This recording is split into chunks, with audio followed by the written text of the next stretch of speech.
हाँ देखिए, next topic है आपका इलेक्ट्रॉन गेन एंथैल्पी। ठीक है, तो पहले बेसिक थोड़ा आपको पता होती है कि इलेक्ट्रॉन गेन एंथैल्पी किसे कहते हैं, है ना। तो देखिए, electron gain enthalpy ionization energy का एक तरह से इनवर्स फिनोमेना है, मतलब जस्ट रिवर्स फिनोमेना है। ठीक है, जैसे हम लोग आयनाइजेशन एनर्जी में क्या करते थे, किसी आइसोलेटेड एटम की वैलेंस शेल से इलेक्ट्रॉन निकालते थे, है ना। तो इलेक्ट्रॉन निकालने के लिए एनर्जी देनी पड़ती थी, है ना, एनर्जी सप्लाई करनी पड़ती थी, और जो भी एनर्जी देनी पड़ती थी उसे ही हम लोग क्या बोलते थे, आयनाइजेशन एनर्जी, है ना। इलेक्ट्रॉन गेन एंथैल्पी में जस्ट अपोजिट फिनोमेना है। इसमें हमें इलेक्ट्रॉन रिमूव नहीं कराना है, उल्टा उस एटम की, उस आइसोलेटेड गैसेस एटम की वैलेंस शेल में इलेक्ट्रॉन को ऐड करना है। यहाँ पे जस्ट अपोजिट हमें काम करना है। ठीक है, कि एक आइसोलेटेड गैसेस एटम है ना, तो उसकी वैलेंस शेल में इलेक्ट्रॉन को ऐड करना है, और इलेक्ट्रॉन जब ऐड करते हैं तो एनर्जी रिलीज होती है। ठीक है, जब पहला इलेक्ट्रॉन ऐड करते हैं तो इन जनरल अगर देखा जाए तो मैक्सिमम केसेस में एनर्जी क्या होती है, रिलीज होती है, और जो एनर्जी रिलीज होती है उसे ही हम लोग क्या बोलते हैं, इलेक्ट्रॉन गेन एंथैल्पी बोलते हैं। ठीक है ना। बट ये कुछ केसेस में ऑलवेज ये कहना भी सही नहीं कि हमेशा एनर्जी रिलीज ही होती है। कुछ केस में ऐसा भी होता है कि हमें इलेक्ट्रॉन ऐड करने के लिए उल्टा एनर्जी देनी पड़ती है। ठीक है, लेकिन मैक्सिमम के वो तो कुछ रेयर ही केस होते हैं जिसमें ऐसा होता है। अदरवाइज इन जनरल देखा जाए तो इलेक्ट्रॉन को जब भी ऐड करते हैं किसी एटम की वैलेंस शेल में तो एनर्जी क्या होती है, रिलीज होती है ना। और जो एनर्जी रिलीज होती है उसे ही हम लोग इलेक्ट्रॉन गेन एंथैल्पी बोलते हैं। और इसका जो सिंबल होता है वो ये डेल्टा एच, छोटा सा ईजी लिख देते हैं। डेल्टा एच तो एंथैल्पी होती है ना, और ईजी मतलब इलेक्ट्रॉन गेन, है ना, इलेक्ट्रॉन गेन एंथैल्पी। ठीक है, ये इसका सिंबल है। तो इसकी तो बेसिक डेफिनेशन सिंपल है, ये लिखा हुआ है, आप देख लीजिए। The amount of energy released oblique absorb, देखो दोनों बातें लिखी हुई है, क्योंकि मैक्सिमम केस में तो एनर्जी क्या होती है, रिलीज होती है, लेकिन कुछ रेयर केस में एनर्जी एब्जॉर्ब भी होती है ना। तो डेफिनेशन में दोनों बातें बोलनी पड़ेगी। The amount of energy released और absorb to addition of an electron to 1 mole of isolated gaseous atom. एक मोल आइसोलेटेड गैसीय एटम में एक इलेक्ट्रॉन ऐड करने पे जो एनर्जी रिलीज होती है या एब्जॉर्ब होती है उसे ही हम लोग नाम देते हैं इलेक्ट्रॉन गेन एंथैल्पी। ठीक है, इसका जो सिंबल होता है वो डेल्टा एच ईजी होता है ना? अब देखिए इसको इक्वेशन के फॉर्म में कैसे लिखते हैं। तो जैसे मान लो कोई एलिमेंट ए है, ठीक है, इसमें एक इलेक्ट्रॉन आपने क्या किया, ऐड कर दिया।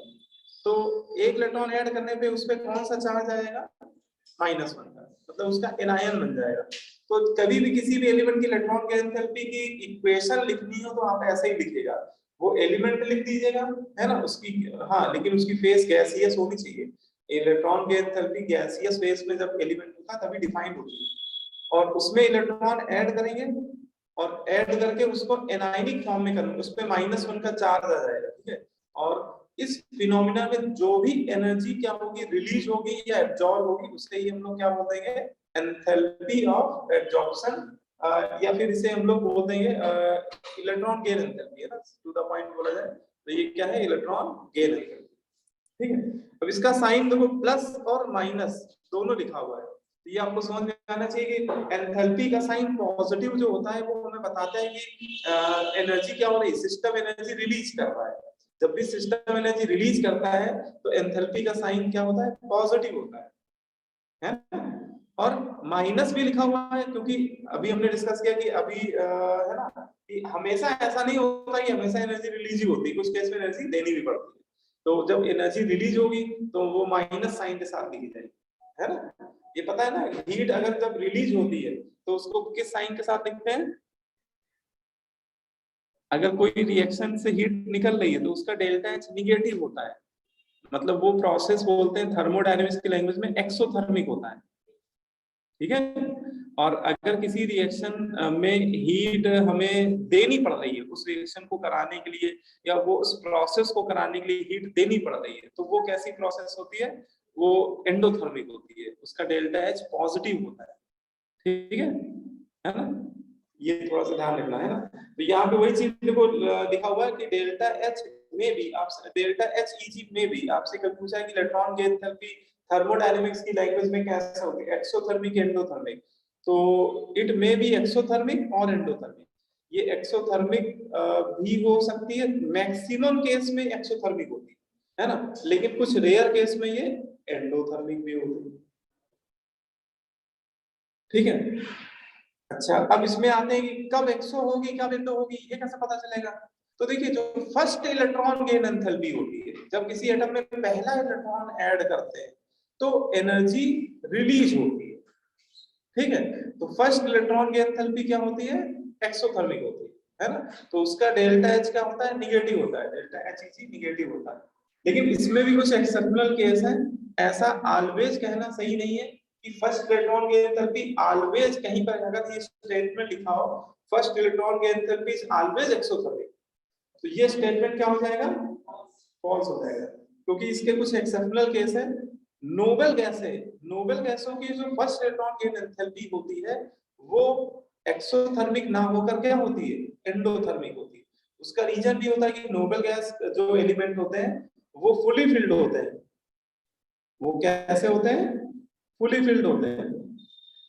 ठीक है, तो फुली फिल्ड ऑर्बिटल है ना, और अगर इलेक्ट्रॉन उसमें आप ऐड करोगे तो बहुत जबरदस्त रिपल्शन फील करेगा। जो इलेक्ट्रॉन ऐड होने जा रहा है और जो इलेक्ट्रॉन पहले से बैठे हुए हैं वो बहुत ज्यादा रिपल्शन फील करेंगे। उसको आप प्रैक्टिकली ऐसे समझिए, जैसे इस रूम में इस रूम की स्ट्रेंथ मान लो कि 50 स्टूडेंट्स में बैठ सकते हैं। ठीक है, अभी इस समय लगभग 3-6-7 बच्चे बैठे हुए हैं। ठीक है, तो अगर 8वां बच्चा आएगा आराम से एडजस्ट हो जाएगा, कोई समस्या नहीं। 9वां आएगा बैठ जाएगा, 10वां आ जाएगा। मान लो 49 बच्चे आके बैठ गए, ठीक है, 50 वाला भी आएगा तो भी बैठ जाएगा। लेकिन अगर इसकी मैक्सिमम कैपेसिटी 50 स्टूडेंट की है, नंबर ऑफ सीट 50 स्टूडेंट की है, अगर 51 स्टूडेंट आएगा तो जो बचे 50 उनको थोड़ी सी अच्छा नहीं लगेगा, है ना, या तो उनको शिफ्ट होना पड़ेगा। ऐसे देखो फैल के बैठे हुए है ना, ऐसे फिर तुम दबा के बैठना पड़ेगा तो कहीं ना कहीं रिपल्शन आएगा। और अच्छा, ये बात तो मैं आप जनरल बात में बोल रहा हूँ, सपोज यहीं पर आप लोग समझ लीजिए कि सब पे निगेटिव चार्ज है। अगर सब पे क्या है, निगेटिव चार्ज है, तो और आने वाला भी निगेटिव चार्ज है, तो निगेटिव चार्ज क्या करेगा, रिपेल करेगा। ठीक है, लेकिन अभी इलेक्ट्रॉन कम है, अभी 7 बच्चे हैं, 7 इलेक्ट्रॉन मान लो, 8वां आएगा रिपल्शन कम लगेगा, 8वां आने के बाद 9वां आएगा तो और रिपल्शन लगेगा, 9 इलेक्ट्रॉन, क्योंकि निगेटिव चार्ज डेंसिटी क्या होगी, बढ़ गई, है ना। लेकिन अगर यही कमरा फुली फिल्ड होगा, अगर यही हमारा रूम फुली फिल्ड होगा तो उसमें कोई इलेक्ट्रॉन आएगा तो बहुत ज्यादा रिपल्शन फील होगा, क्योंकि fully filled orbital maximum field होता है, मैक्सिमम इलेक्ट्रॉन डेंसिटी होती है, तो वो आने वाले इलेक्ट्रॉन को बहुत ज्यादा रिपेल करेगा, है ना। ऐसे केस में उस इलेक्ट्रॉन को अगर हमें इंटर कराना है तो आपको बहुत सारी एनर्जी उसको दे के भेजनी पड़ेगी, उस रिपल्शन फोर्स के अगेंस्ट उसको वर्क करने के लिए। कि आप सब लोग उसको रिपेल कर रहे हो, वो अपनी ताकत पूरी लगा रहा है अंदर आने के लिए, आप उनको बाहर झोंक रहे हो, आप, है ना, आप थोड़ा उसको फील करो इस बात को कि किसी एक बच्चे को आप लोग सब मिलके, है ना, मार्वल की मूवी देखते ही अपने एनर्जी लगा रहे हो बाहर भगाने के लिए, वो अपनी एनर्जी अंदर लगाने के लिए लग रहा है। तो अगर उसको अंदर आना है तो उसकी एनर्जी आपकी एनर्जी से क्या होनी चाहिए, ज्यादा होनी चाहिए, है ना। तो कहीं ना कहीं ये बात आप उसको फील कर सकते हो कि noble gas configuration fully filled होता है। जब उसमें इलेक्ट्रॉन हम लोग ऐड करते हैं, देखो इसको आप डायग्राम से समझ सकते हैं, जब इलेक्ट्रॉन उसमें ऐड करते हैं तो जो इलेक्ट्रॉन पहले से है वो उसको बहुत ज्यादा रिपल्शन फील करते हैं, और इस इलेक्ट्रॉन को इंटर कराने के लिए आपको उस इलेक्ट्रॉन को बहुत ज्यादा एनर्जी पहले से दे के रखनी पड़ेगी, मतलब उसको एक्स्ट्रा एनर्जी सप्लाई करनी पड़ेगी, उसको एक्स्ट्रा ग्लूकोन डी मिला के भेजना पड़ेगा, जाओ बेटा, है ना, तो इस एंगल रिपल्शन फोर्स के अगेंस्ट वर्क करना है। तो इसलिए उसकी फर्स्ट इलेक्ट्रॉन की एंथैल्पी क्या हो जाएगी, एंडोथर्मिक, क्योंकि नेट में एनर्जी आपको देनी पड़ेगी, रिलीज होगी लेकिन जितनी देनी पड़ेगी उससे बहुत कम रिलीज होगी, तो नेट एंथैल्पी क्या होगी, पॉजिटिव हो जाएगी, है ना। मान लो निकली -40, वो देनी पड़ेगी +100, तो नेट में तो +60 देनी पड़ेगी ना।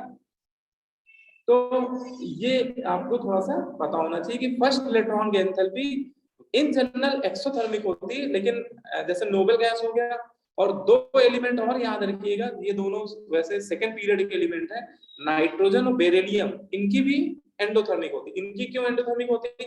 देखो नाइट्रोजन हाफ फिल्ड होता है, एक तो सेकंड पीरियड का एलिमेंट है ना, सेकंड पीरियड का एलिमेंट है, साइज छोटा है, उसका इलेक्ट्रॉन डेंसिटी छोटे से एरिया, आप ऐसे समझो यही रूम का साइज आधे का आधा कर दिया जाए, मतलब 10 ही बच्चे बैठने की कैपेसिटी हो, और फिर 11वां आएगा तो जबरदस्त रिपल्शन लगेगा, है ना। और यही रूम बड़ा कर दिया जाए तो 11वां बच्चा आएगा तो रिपल्शन कम फील होगा। तो 2p ऑर्बिटल छोटा ऑर्बिटल होता है, सेकंड सेल का ऑर्बिटल का साइज छोटा होता है, और ऊपर से वो हाफ फील्ड है, हाफ फील्ड ऑर्बिटल और फुली फील्ड ऑर्बिटल ज्यादा रिपल्शन देते हैं इनकमिंग इलेक्ट्रॉन के लिए। तो इसकी भी पॉजिटिव होती है। और बेरिलियम का ऐसा ही सीन है, इसका जब इलेक्ट्रॉनिक कॉन्फ़िगरेशन करेंगे, इसका एटॉमिक नंबर 4 होता है, तो 1s2 2s2, इसका s ऑर्बिटल फुली फिल्ड होता है ना, s ऑर्बिटल फुली फिल्ड है, सेकंड पीरियड एलिमेंट है, सेकंड सेल का s ऑर्बिटल वैसे बहुत छोटा होता है, वो भी फुली फिल्ड है, तो चार्ज डेंसिटी बहुत ज्यादा है, तो इनकमिंग अपकमिंग इलेक्ट्रॉन बहुत ज्यादा रिपल्शन फील करेगा। तो ये आपको 3 एलिमेंट ध्यान रखने। नोबेल गैसें में सारी नोबेल गैसें, नोबेल गैसों में तो सारी की सारी नोबेल गैस है, helium, neon, argon, krypton, xenon, radon, सबकी इलेक्ट्रॉन गेन एंथैल्पी पॉजिटिव होती है, ठीक है। बाकी नाइट्रोजन, बेरिलियम की सेकंड पीरियड में पॉजिटिव होती है ना। इनको अगर छोड़ दिया जाए तो पीरियोडिक टेबल में जितने भी एलिमेंट है उनकी first electron gain enthalpy negative होती है ना। तो मैक्सिमम की तो निगेटिव होती है, लेकिन ये 3 मुन्ना भाई याद रखना, नोबेल गैस है, नाइट्रोजन और बेरिलियम, ठीक है, क्योंकि ज्यादातर क्वेश्चनों में यही आपको डाल के दे देगा, तो हम लोग को पता होना चाहिए। ठीक, क्लियर हो गया है। अब देखो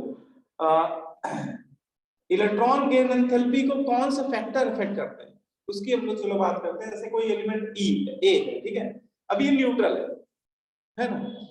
अच्छा ये बताओ, थोड़ा सा एक बात करें कि जैसे किसी एटम में इलेक्ट्रॉन आप ऐड करते हो, तो इसमें ड्राइविंग फोर्स क्या है? इलेक्ट्रॉन को वेलकम करने वाला कौन है एटम में? न्यूक्लियस। एटम में इलेक्ट्रॉन को वेलकम करने वाला केवल न्यूक्लियस है ना, केवल वही उस पर अट्रैक्टिव फोर्स, इलेक्ट्रोस्टैटिक फोर्स, वो भी अट्रैक्टिव नेचर का लगा रहा हो, न्यूक्लियस इसको खींच रहा है एक तरह से देखा जाए, लेकिन उसके अगेंस्ट में ये सारे जो इलेक्ट्रॉन है वो उसको रिपेल करते हैं, है ना।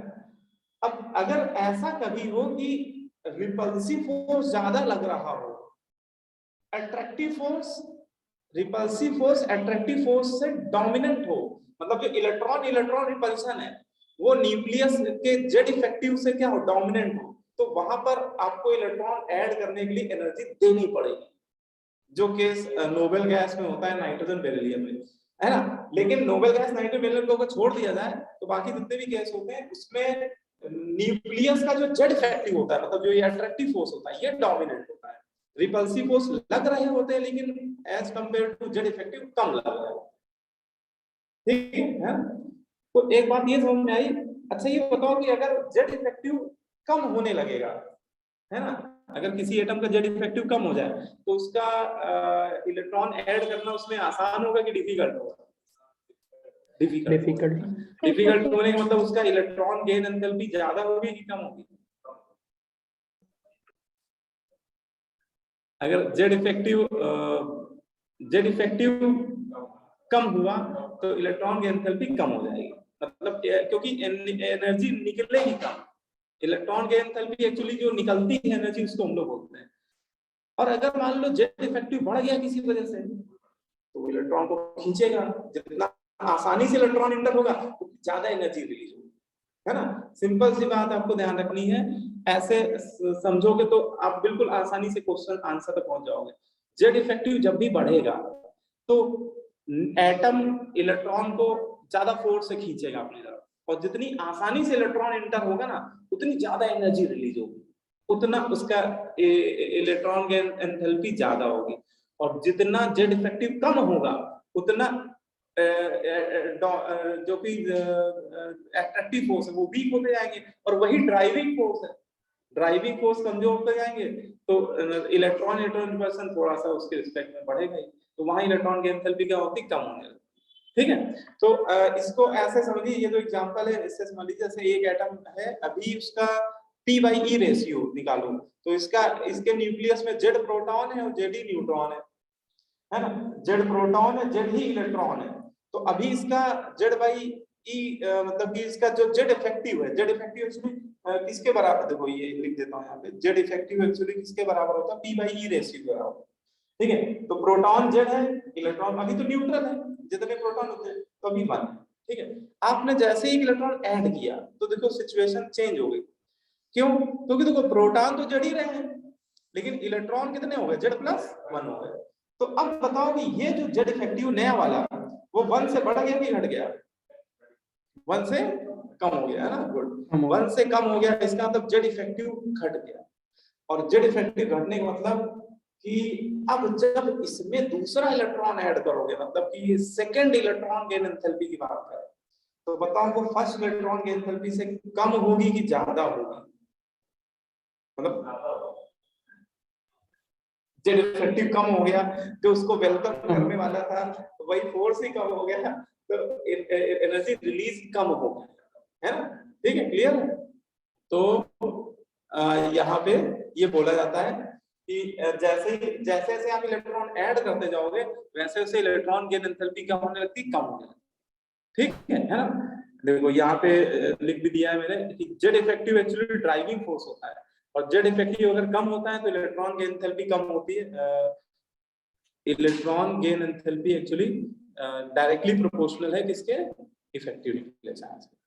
अगर जैसे जैसे इलेक्ट्रॉन आप ऐड करते जाओगे वैसे वैसे पहले के रिस्पेक्ट में कम एनर्जी निकलेगी। ठीक है,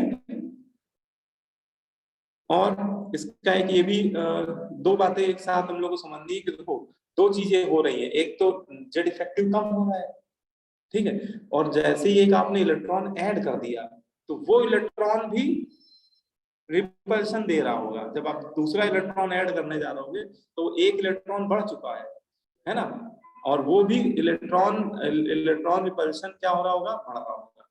जैसे ही एक इलेक्ट्रॉन को ऐड करते हैं तो दो चीजें एक साथ देखी जाती है, एक तो जेड इफेक्टिव बढ़ता है, ऊपर से इलेक्ट्रॉन इलेक्ट्रॉन रिपल्शन बढ़ने लगता है ना, क्योंकि एक इलेक्ट्रॉन भी तो बढ़ गया ना वैलेंस शेल में, और दोनों की वजह से इलेक्ट्रॉन की एंथैल्पी क्या होती है, कम होती है। ठीक है, तो ये आपको क्लियर होना चाहिए। बोलो इसमें किसी को डाउट हो, बताओ भाई। ये डेटा अच्छा ठीक है,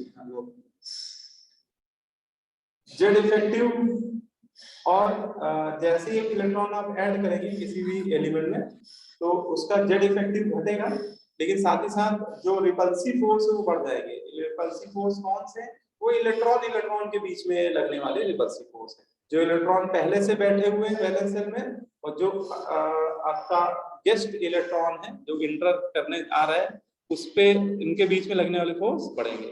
ठीक है, क्लियर। और दोनों की वजह से इलेक्ट्रॉन की एंथैल्पी कम होगी। ठीक है, कुछ डाउट तो बताओ, क्लियर। तो ये एक बेसिक बात आपको बताई, हो गया नोट।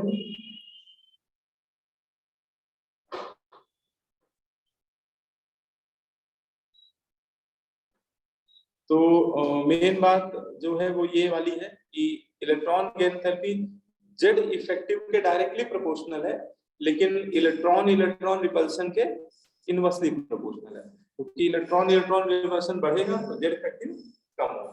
ठीक है। अब देखो इसमें एक एक्सपेरिमेंटल आपको डेटा बताता हूँ कि जैसे ऑक्सीजन ऑक्सीजन न्यूट्रल है जब, ठीक है, और उसमें जब पहला इलेक्ट्रॉन ऐड करते हैं तो वो बनता है O-। ठीक है, तो पहले इलेक्ट्रॉन ऐड करने में देखो इतनी एनर्जी रिलीज हो रही है, इसका फर्स्ट इलेक्ट्रॉन की एंथैल्पी की वैल्यू है -141 किलो जूल पर मोल। इसको हम लोग कैसे रीड, ये हम लोग याद नहीं करना है, इसको रीड करना आना चाहिए। तो देखो ये जो माइनस साइन लगा हुआ है, ये माइनस साइन हमें क्या बता रहा है, माइनस साइन ये बता रहा है कि एनर्जी क्या हो रही है, रिलीज हो रही है। एनर्जी क्या हो रही है, रिलीज, एटम इतनी एनर्जी रिलीज कर रहा है। किलो जूल पर मोल, एक मोल ऑक्सीजन एटम के रिस्पेक्ट में, कि अगर हम लोग एक मोल ऑक्सीजन एटम ले लें, उसमें इलेक्ट्रॉन ऐड करें तो कितनी एनर्जी रिलीज होगी? -141 किलो जूल। एक मोल ऑक्सीजन में इलेक्ट्रॉन ऐड करने पे -141 किलो जूल एनर्जी रिलीज हो गई। लेकिन जब आप उसमें दूसरा इलेक्ट्रॉन ऐड कर रहे हैं, मतलब इसकी जो सेकेंड इलेक्ट्रॉन गेन एंथैल्पी है वो माइनस में नहीं है, वो प्लस में है ना। इसका रीजन क्या है? हाँ, मतलब दूसरे इलेक्ट्रॉन को आपको बहुत सारा ग्लूकोन डी पिला के भेजना पड़ रहा है, नेट में 760 किलो जूल एनर्जी उसको देनी पड़ रही है उस एटम की वैलेंस शेल में इंटर होने के लिए। ठीक है, रीजन क्यों ऐसा है कोई पूछे तो पॉजिटिव होने का मतलब कौन सा फोर्स डोमिनेंट हो गया? रिपल्सिव फोर्स डोमिनेंट हो चुके हैं, है ना। मतलब आपको टू द पॉइंट बोल सकते हो कि second electron gain enthalpy oxygen की पॉजिटिव क्यों है? क्योंकि electron repulsion dominant over Z effective, है ना। मतलब आपको कभी ऐसा रीजनिंग क्वेश्चन पूछा जाए तो ध्यान रखना कि जब भी पहली निगेटिव हो दूसरी पॉजिटिव हो, क्योंकि ज्यादातर एलिमेंट में ऐसा ही होता है कि फर्स्ट इलेक्ट्रॉन की एंथैल्पी निगेटिव होती और आगे वाली सब पॉजिटिव होती है। उसका रीजन यही बोला जाता है कि जैसे ही एक इलेक्ट्रॉन ऐड कर देते हैं तो निगेटिव चार्ज डेंसिटी और ज्यादा बढ़ जाती है। पहले एटम न्यूट्रल होता है, बाद में निगेटिव चार्ज हो जाता है, और निगेटिवली चार्ज एटम के अगेंस्ट में इलेक्ट्रॉन को जब इंटर कराते हैं तो बहुत ज्यादा इलेक्ट्रॉन रिपल्सन फील करता है electron. Overall electron repulsion dominant हो जाता है जेड इफेक्टिव पे, इसलिए वो सेकेंड इलेक्ट्रॉन की एंथैल्पी पॉजिटिव आ गई। ठीक है, क्लियर हो गई बात, है ना। तो ये हम लोग को बात क्लियर होनी चाहिए। अब इसमें फैक्टर कौन कौन से हैं जो इलेक्ट्रॉन की एंथैल्पी को अफेक्ट करते हैं?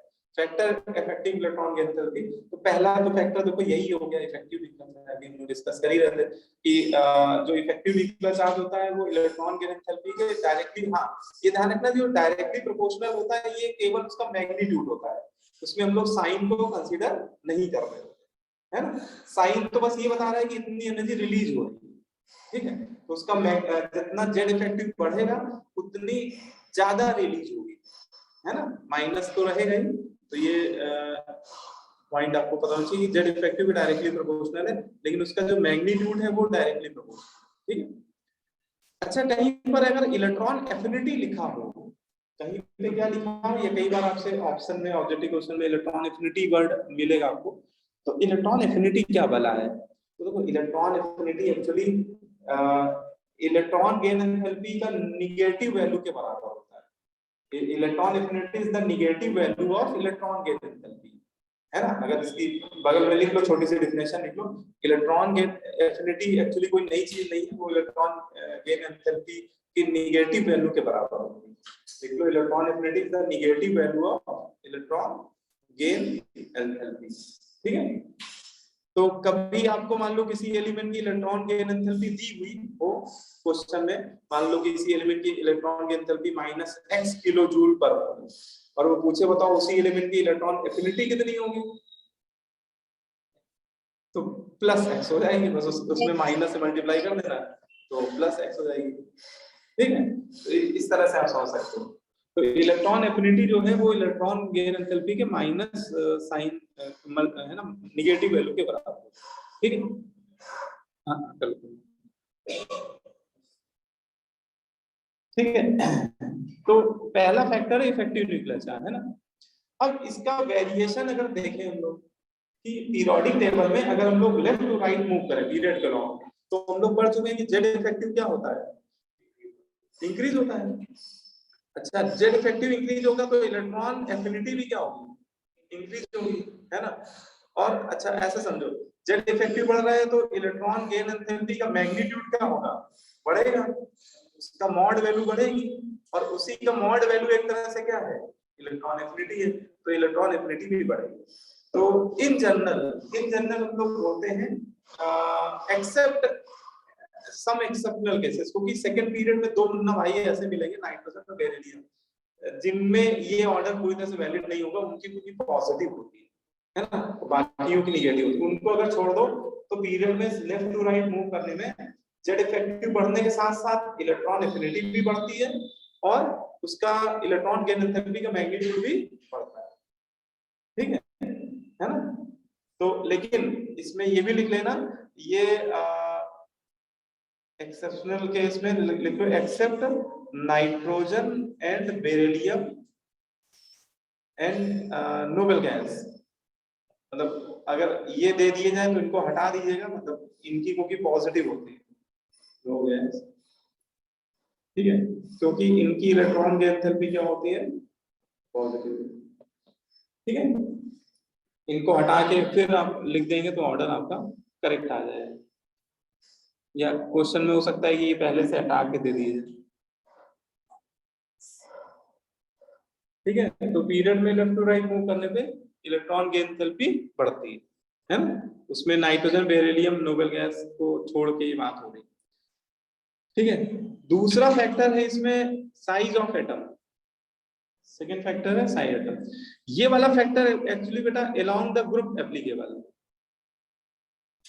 Along the same group element,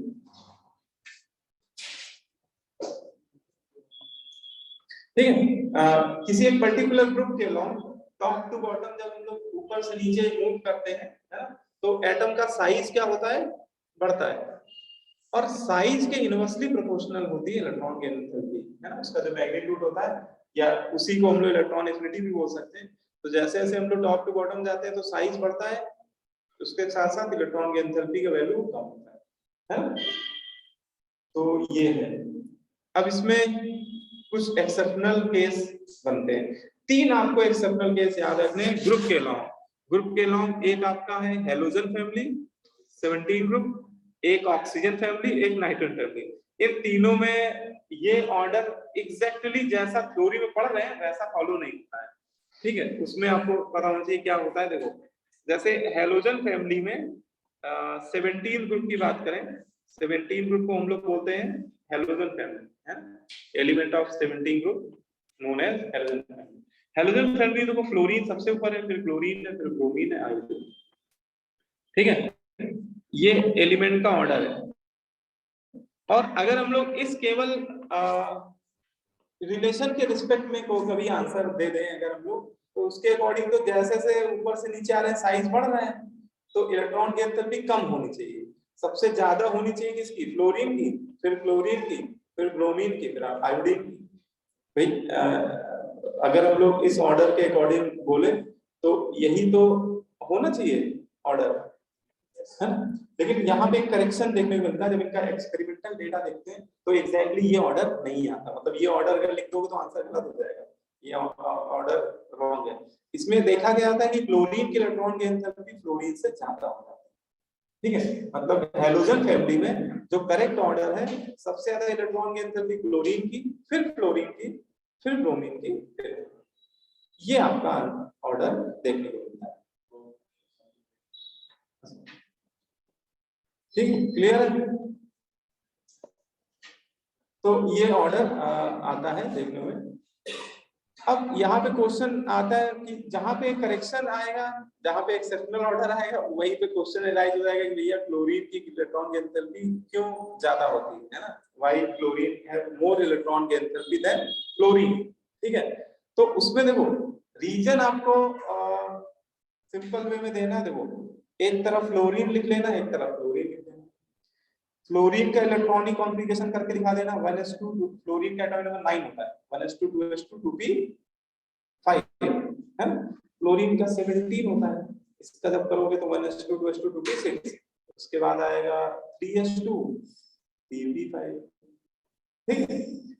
अब देखिए फ्लोरीन की वैलेंस सेल है सेकंड सेल, और क्लोरीन की वैलेंस सेल है थर्ड सेल, और जब आप इसमें इलेक्ट्रॉन ऐड करोगे तो बताओ वो उसके किस ऑर्बिटल में एंट्री करेगा,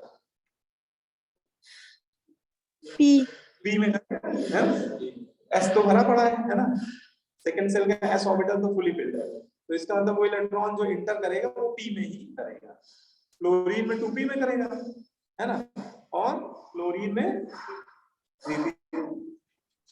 ये मैंने बना दिया 2p, और देखो 2p और 3p में डिफरेंस क्या होगा, 2p का साइज छोटा होगा, और अगर यहीं पे मैं 3p बनाऊं तो आप लोग को ज्यादा क्लियर होगा, 3p जो होगा वो 2p के रिस्पेक्ट में बड़ा डंबल होगा, ठीक है, ये छोटा डंबल 2p है, बड़ा डंबल 3p, ठीक है। लेकिन अभी मुझे अलग अलग बनाना पड़ेगा क्योंकि फ्लोरीन में जो इलेक्ट्रॉन ऐड हो रहा है वो 2p में हो रहा है, लेकिन फ्लोरीन में इलेक्ट्रॉन किसमें ऐड हो रहा है, वो उसके 3p में हो रहा है।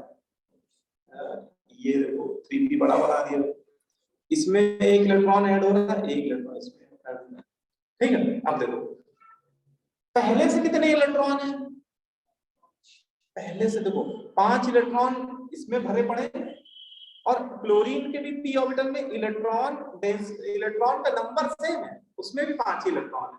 ये वही केस हो गया कि एक छोटे से कमरे में 5 बच्चे बैठे हैं, फिर छठा बच्चा आ रहा है, ज्यादा रिपल्शन लग रहा होगा कि per unit area charge density ज्यादा होगी, है ना। आप ऐसे समझो कि छोटे से वॉल्यूम में अगर 5 इलेक्ट्रॉन का प्रोबेबिलिटी देखें तो per unit area electron density ज्यादा होगी, और वही 5 इलेक्ट्रॉन एक बड़े से डंबल एरिया में अगर एग्जिस्ट करेंगे तो per unit area charge density क्या हो जाएगी, कम हो जाएगी, है ना। और यूनिट एरिया पे चार्ज डेंसिटी कम लग रहा है तो यूनिट एरिया के रिस्पेक्ट में रिपल्सिव फोर्स क्या होंगे, ज्यादा, है ना। क्योंकि unit area per unit area के रिस्पेक्ट सोचो कि यूनिट एरिया पे अगर चार्ज डेंसिटी ज्यादा है तो भैया रिपल्सिव फोर्स भी जबरदस्त लग रहे होंगे, है ना। किसमें ज्यादा रिपल्सिव फोर्स लग रहे होंगे, 2p में। अच्छा, और जिसमें इलेक्ट्रॉन रिपल्शन ज्यादा होगा उसमें वर्क ज्यादा करना पड़ेगा, उसमें उसकी निगेटिव इलेक्ट्रॉन गेन एंथैल्पी क्या हो जाएगी, कम हो जाएगी, ठीक है। इसलिए फ्लोरीन की थोड़ी सी क्लोरीन से कम हो जाती है।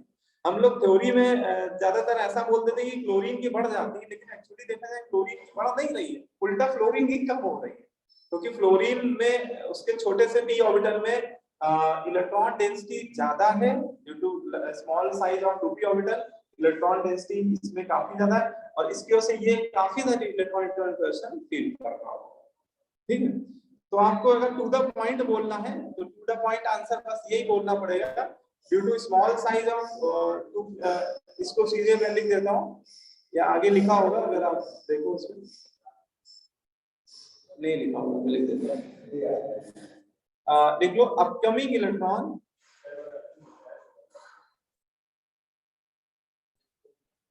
feel more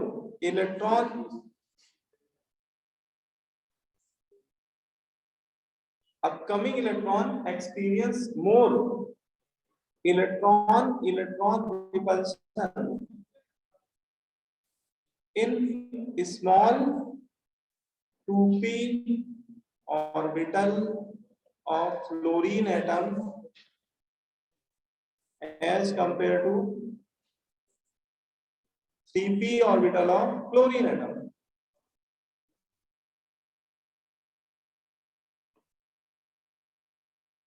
ठीक है, जो अपकमिंग इलेक्ट्रॉन है वो ज्यादा इलेक्ट्रॉन रिपल्शन एक्सपीरियंस कर रहा होगा 2p ऑर्बिटल, फ्लोरीन के 2p ऑर्बिटल में इंटर करते समय, है ना, एज कंपेयर टू फ्लोरीन के बड़े 3p ऑर्बिटल में इंटर, इसमें ज्यादा रिपल्शन लगेगा। अभी हम लोग डिस्कस किया था कि इलेक्ट्रॉन रिपल्शन के इनवर्सली प्रोपोर्शनल होती है इलेक्ट्रॉन के, है ना।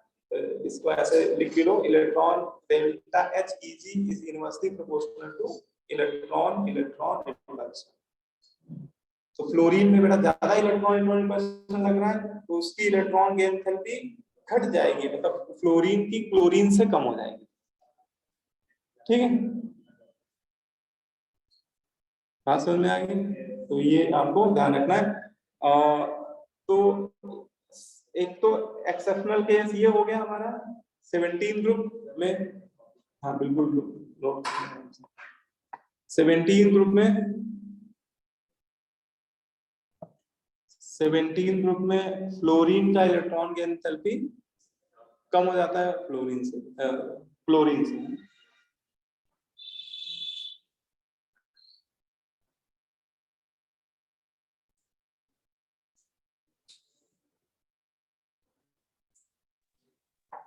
सर हाँ बोलो बेटा। सर जो भी हम एनर्जी प्रोवाइड कराते हैं वो नेट वैल्यू होती है, तो उससे ज्यादा एनर्जी हमें प्रोवाइड करनी होगी।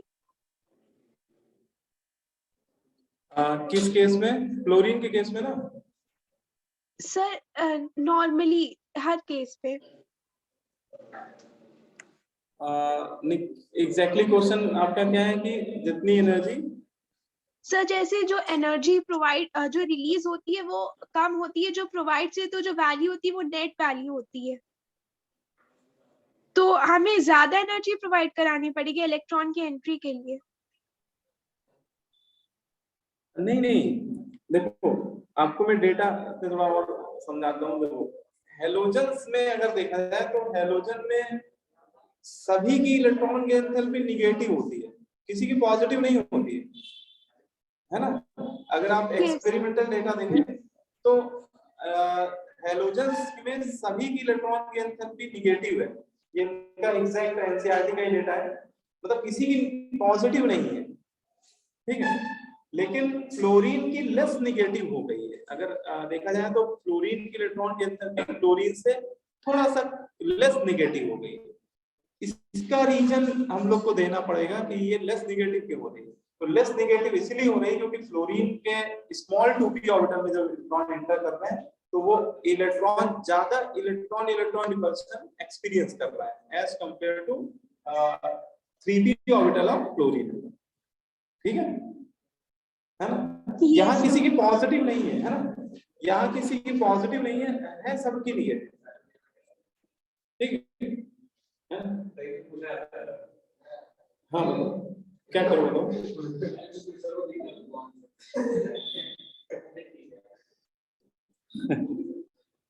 पूछ लो ऐसे। तो फ्लोरीन 17 ग्रुप में तो समझ में आ गया होगा। अब अगर 16 ग्रुप देखें, 16 ग्रुप में भी एक्सेप्शनल ऑर्डर होता है। 16 ग्रुप का ऑर्डर और ज्यादा भयानक है। देखो 17 ग्रुप में तो फ्लोरीन की क्लोरीन से ही कम हो रही है, बाकी ब्रोमीन आयोडीन से ज्यादा है, लेकिन 16 ग्रुप में ऑक्सीजन की इलेक्ट्रॉन की एंथैल्पी अपने ग्रुप में सबसे कम हो जाती है। मतलब ऑक्सीजन की सल्फर से तो कम होती है, सेलेनियम, टेलुरियम, पोलोनियम से भी कम हो जाती है। मतलब अपने ग्रुप में सबसे less negative electron gain enthalpy oxygen की हो जाती है ना। तो इसमें कभी कोई पूछे ऑक्सीजन फैमिली में तो सबसे ज्यादा बताओ किसकी हो जाएगी। अगर ऑक्सीजन की यहाँ पे आ गई तो सबसे ज्यादा सल्फर की, है ना। तो अगर ऑर्डर आप लिखें तो सबसे ज्यादा बेटा सल्फर की, सेकंड नंबर में सेलेनियम, फिर टेलुरियम, पोलोनियम और लास्ट में लिखिएगा ऑक्सीजन, ठीक है। और यहाँ भी एक्सप्लेनेशन अच्छा होती, यहाँ भी बेटा सबकी निगेटिव है, ऐसा नहीं किसी की पॉजिटिव होती है। ऑक्सीजन फैमिली में सबकी निगेटिव होती है, लेकिन ऑक्सीजन की लीस्ट निगेटिव हो जाती है, ये लिख लीजिएगा, ऑक्सीजन की लीस्ट निगेटिव हो जाती है, मतलब सबसे कम निगेटिव होती है, ठीक है।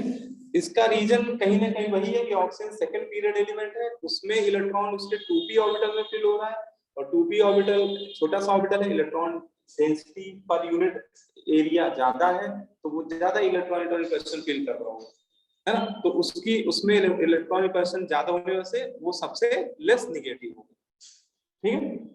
इसमें सबसे कम हो जाती है। और इसके पड़ोस में जो ग्रुप है 15 नंबर, उसमें नाइट्रोजन,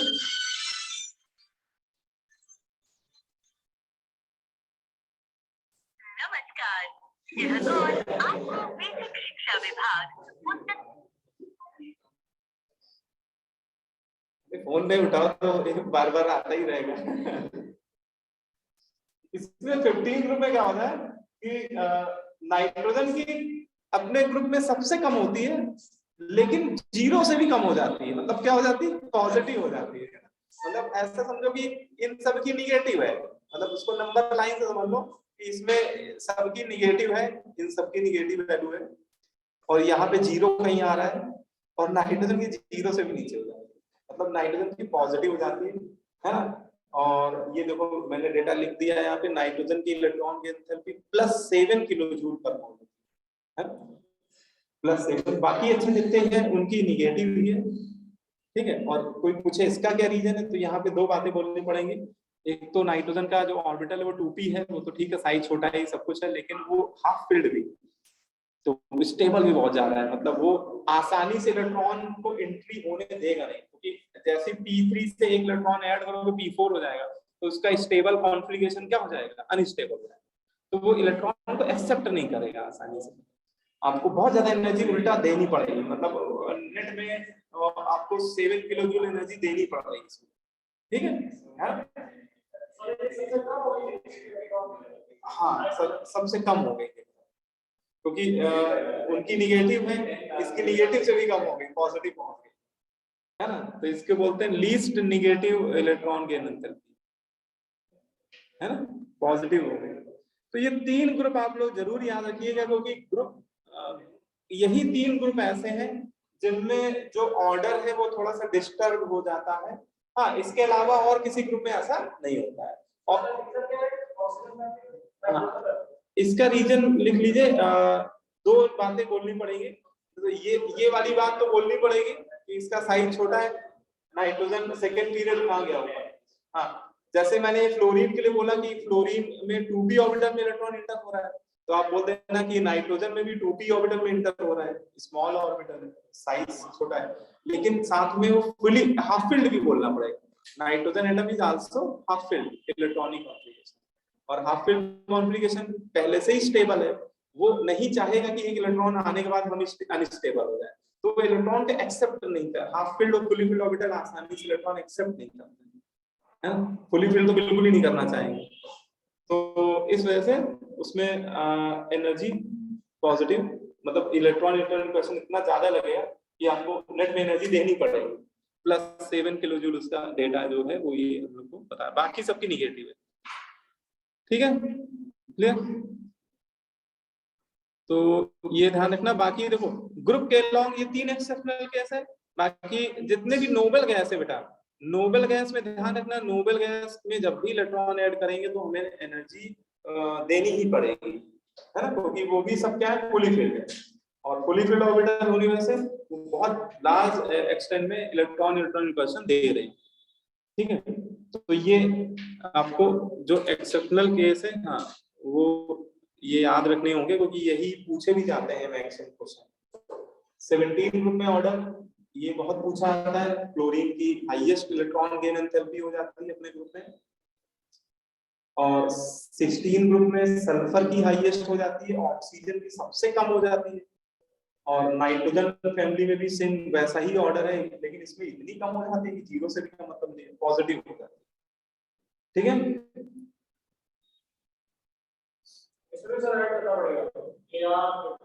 हाँ, ये सब नोबल गैसें हैं, helium, neon, argon, xenon, radon, इनमें बेटा किसी में भी इलेक्ट्रॉन हम लोग ऐड करेंगे तो इनमें पहला इलेक्ट्रॉन ऐड करने में ही एनर्जी हमें देनी पड़ेगी, मतलब इनकी फर्स्ट इलेक्ट्रॉन गेन एंथैल्पी ही एंडोथर्मिक होती है, आगे वाली तो एंडो होंगी, पहला electron first electron gain enthalpy भी एंडोथर्मिक, ठीक है। जैसे नाइट्रोजन की first electron gain enthalpy endothermic है, ऐसे इन नोबल गैस की भी first electron gain enthalpy endothermic, ठीक है।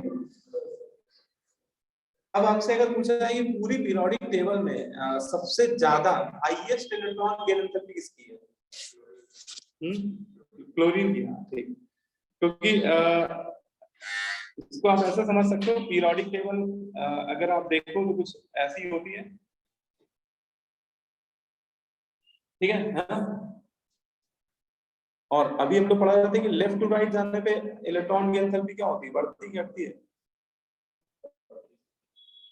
बढ़ती है ना, और टॉप टू बॉटम आने पे घटती है, तो इसका मतलब यहाँ पे कोई एलिमेंट होना चाहिए जिसकी सबसे ज्यादा होनी चाहिए, ठीक है। लेकिन जो सबसे लास्ट वाला ग्रुप है उसमें सब नोबल गैसें भरे हुए हैं, हीलियम, नियॉन, तो इनकी तो सबकी पॉजिटिव हो जाएगी, है ना, इलेक्ट्रॉन की एंथैल्पी नेगेटिव साइन के साथ कंसीडर की जाती है, तो इसलिए इनको छोड़ दो, तो इनके बगल में 17 ग्रुप जो है उसमें फ्लोरीन, क्लोरीन, ब्रोमीन, आयोडीन, तो इस हिसाब से फ्लोरीन की होनी चाहिए, लेकिन फ्लोरीन की क्लोरीन से कम हो जाती है, इसलिए सबसे ज्यादा किसकी हो जाती है, क्लोरीन की, सबसे कम इधर सीजियम नहीं, एक सेकंड को अगर आप सबसे कम कह रहे हैं तो जिसकी पॉजिटिव में सबसे ज्यादा होगी, है ना, और पॉजिटिव में सबसे ज्यादा होगी हीलियम की, पॉजिटिव में सबसे ज्यादा होगी हीलियम की, क्योंकि हीलियम का साइज बहुत छोटा है, second orbital, first period element है ना, और फुली फिल्ड भी है ना। तो ये लिख लो, लास्ट में लिख लो highest electron gain enthalpy in periodic table, लिख लीजिए क्लोरीन, है ना। मोस्ट लिख लीजिए highest value of negative electron gain enthalpy, negative जरूर लिख दीजिए। Highest value of negative electron gain enthalpy is equal to chlorine, ठीक है। और highest value of positive electron gain enthalpy वो हीलियम के हो जाएगा, या उसी को लोवेस्ट बोल दो, है ना, मतलब एक ही, क्योंकि वो पॉजिटिव में है तो फिर लोवेस्ट ही माननी पड़ेगी। Highest negative electron gain enthalpy होती है क्लोरीन की, और highest positive electron gain enthalpy या lowest negative electron gain enthalpy हो जाएगी हीलियम की, ठीक है। क्लियर। एक क्वेश्चन जैसे ये करना हम लोग को, या आप ही लोग करिए, चलिए बताइए, पढ़िए पहले। Which of the following has the highest negative electron gain, कौन सा? सी।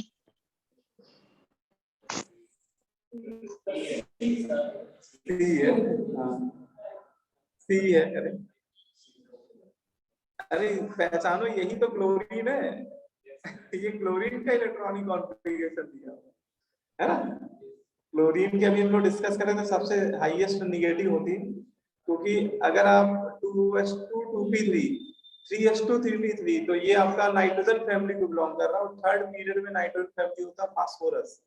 फिर 3s2 3p4 ये ऑक्सीजन के नीचे बैठा है सल्फर, 3s2 ये क्लोरीन के नीचे क्लोरीन, और ये तो नोबल गैस हो गया, इसकी तो पॉजिटिव हो जाएगी नियॉन। तो इन तीनों की निगेटिव है, इसकी पॉजिटिव है। उसने निगेटिव वैल्यू पूछी है तो ये वाला तो वैसे ही हटा दो, डी आंसर। अब इन तीनों में सबसे ज्यादा निगेटिव किसकी है? क्लोरीन। क्लोरीन तो पूरे पीरियोडिक टेबल में सबसे ज्यादा निगेटिव है।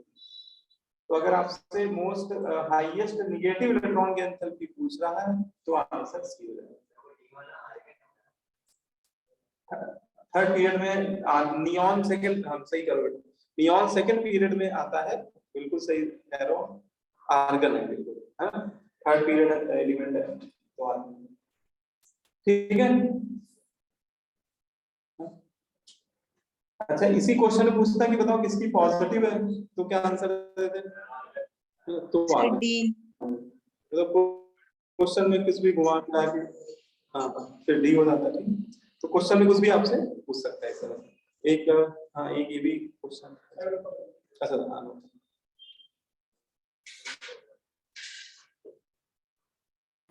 सर इसमें लोवेस्ट इलेक्ट्रॉन गेन एंथैल्पी किसकी थी?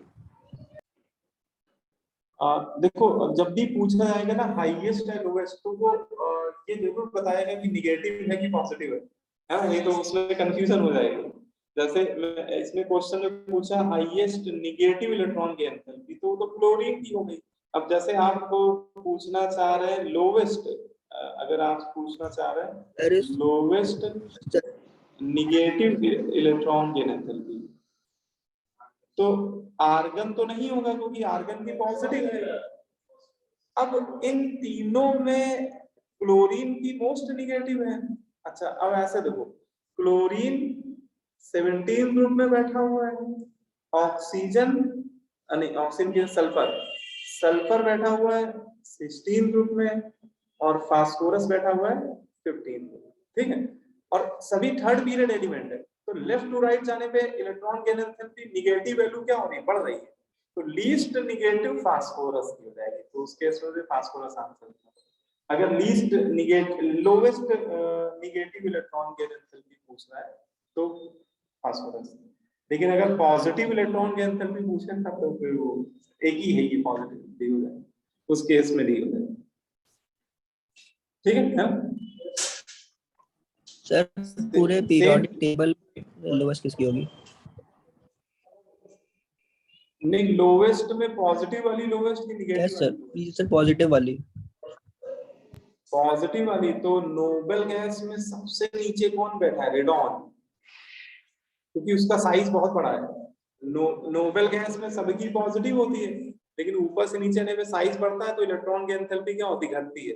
तो पॉजिटिव में सबसे कम होगी रेडॉन की, और नेगेटिव में ओके सर। निगेटिव में सबसे कम तो डेटाबेस क्वेश्चन हो जाएगा।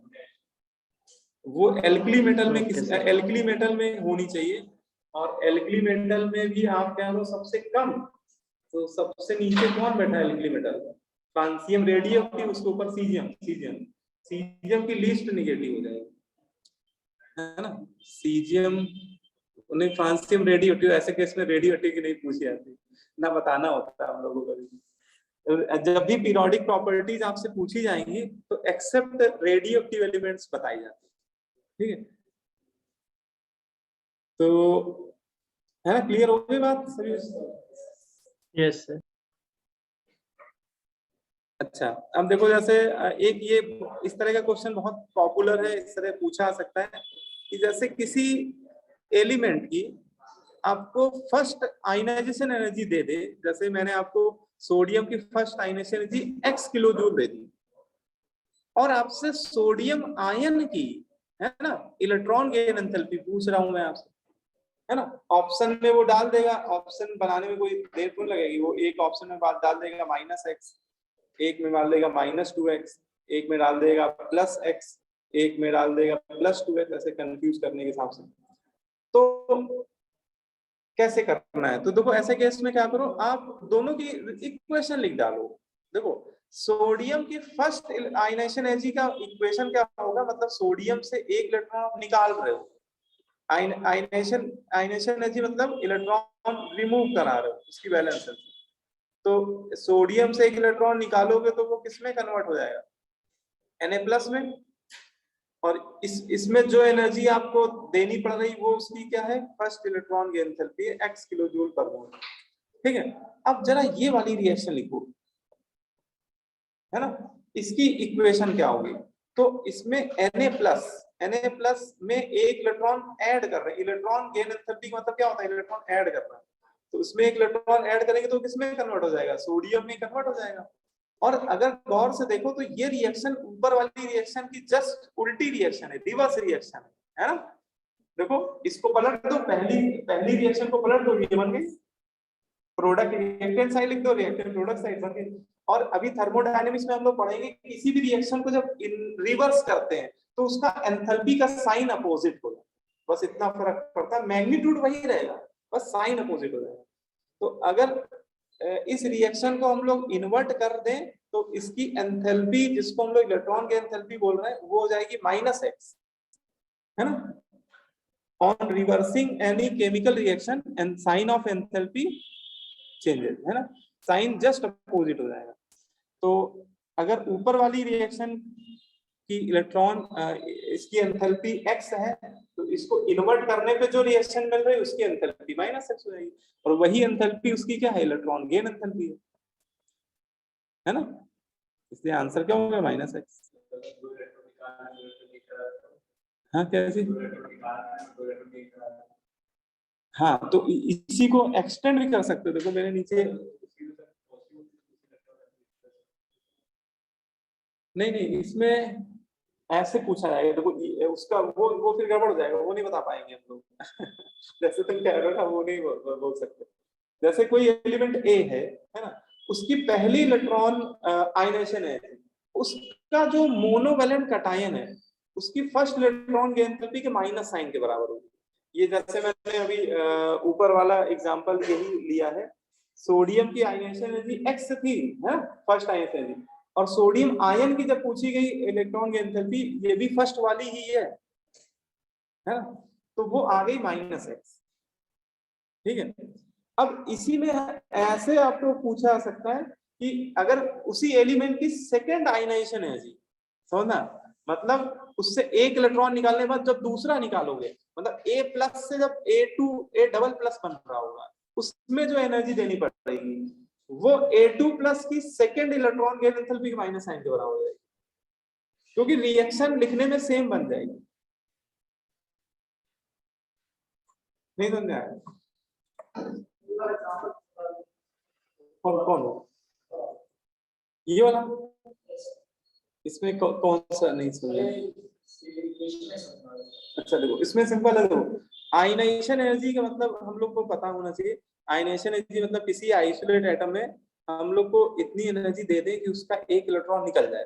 एक इलेक्ट्रॉन निकालने के लिए जो एनर्जी देनी पड़ेगी वही उसकी आयनाइजेशन एनर्जी। तो इसकी इक्वेशन क्या होगी? सोडियम गैसियस फॉर्म में है, इसको आप एनर्जी सप्लाई कर रहे हो और किस में कन्वर्ट हो गया? Na+ में।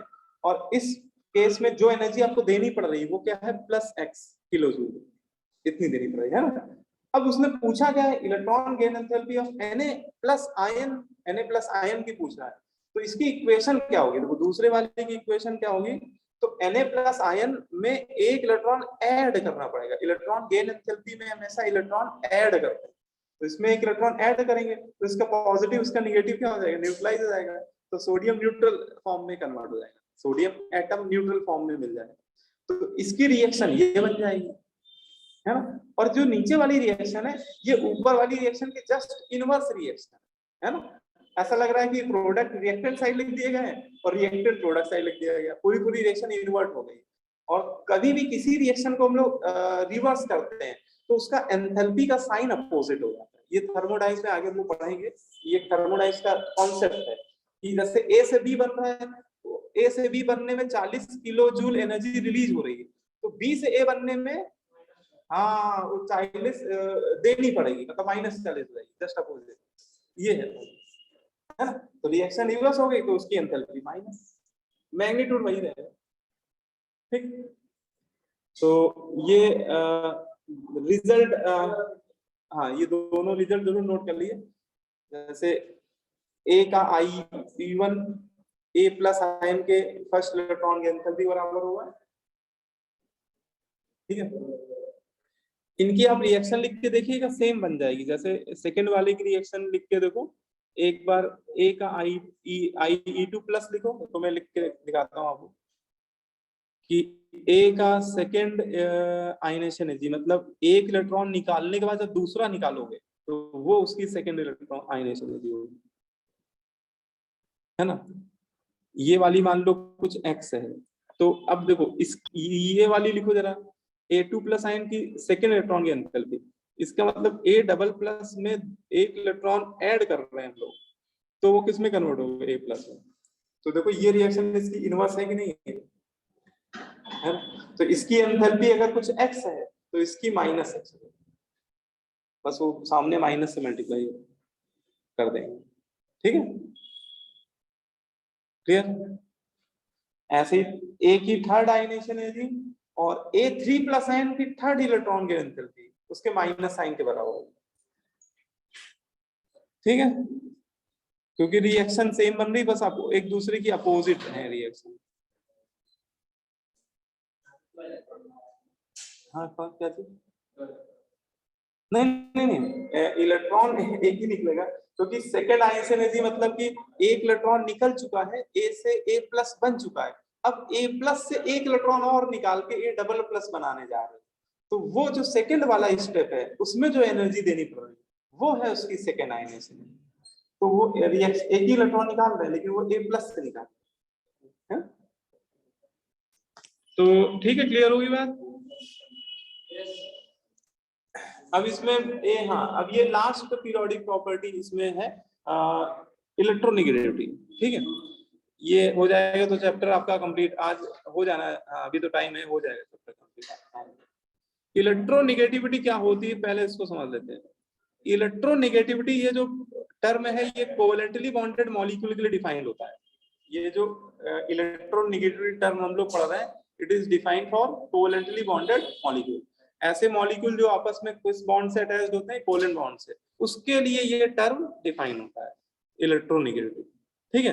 होता क्या है देखो, अच्छे से समझ लीजिए।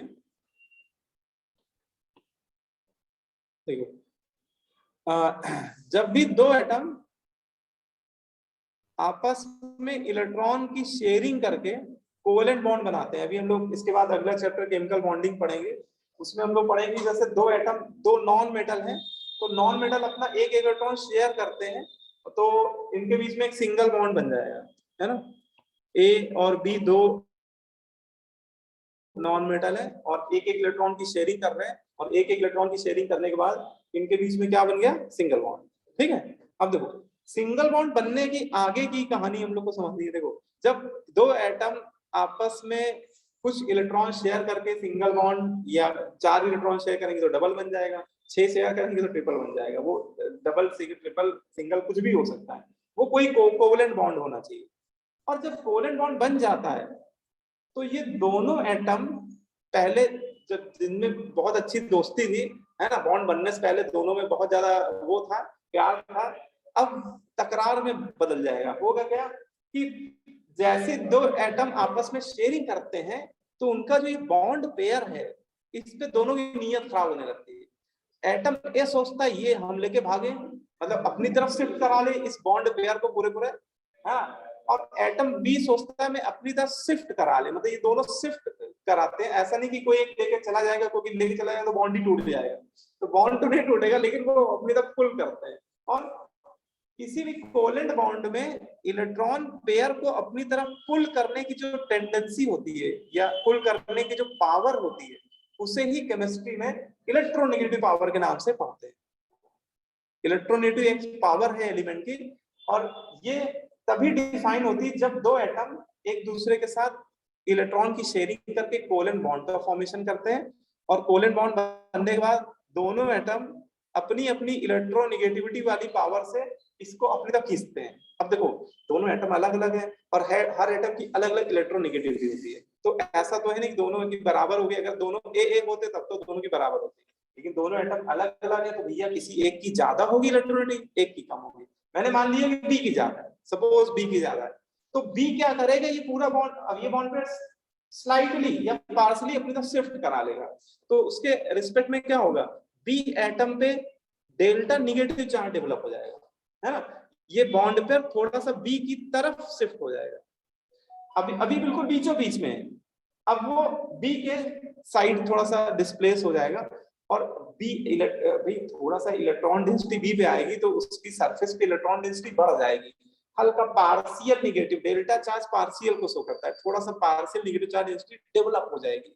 और ए से बॉन्ड पेयर दूर चला गया तो उस पे उतना ही partial delta positive charge develop हो जाएगा, वो इलेक्ट्रॉन थोड़ा सा डिफिशिएंट टाइप का हो जाएगा। ठीक है, तो ये जो फिनोमिनन अकर हो रहा है, ठीक है, अभी वो फिर हम लोग आगे ये भी पढ़ेंगे, जब बॉन्डिंग पढ़ेंगे तो जब ऐसा होता है ना तो उसमें डाइपोल मूवमेंट डेवलप हो जाता है, ए और बी में एक क्या डेवलप हो जाएगा, डाइपोल मूवमेंट। लेकिन वो डाइपोल मूवमेंट वाली बात तो अगले चैप्टर में पढ़ेंगे। अभी हम लोग को फिलहाल ये समझना है कि हम कैसे जानेंगे, जैसे मैंने बोल दिया कि बी ज्यादा इलेक्ट्रोनेगेटिव है तो ये खींच ले गया इलेक्ट्रॉन, हो सकता है ए ज्यादा इलेक्ट्रोनेगेटिव है, तो ये हम लोग को यहाँ पढ़ना है कि हमें पता होना चाहिए कि किस एलिमेंट की इलेक्ट्रोनिटी ज्यादा होती है, किसकी कम होती है ना। और पीरियोडिक टेबल में इलेक्ट्रोनेगेटिविटी का ट्रेंड क्या होता है, लेफ्ट टू राइट जाने में बढ़ती घटती है या टॉप टू बॉटम आने में बढ़ती घटती, ये ट्रेंड हम लोग को पता होना चाहिए, है ना, बात समझ में। तो ये डिफिनेशन लिखी हुई है, ये देखो, ये नेक्स्ट लाइन में डिफिनेशन है इलेक्ट्रोनेगेटिव, ये बीच में जो सिंगल है वो बॉन्ड है, इसको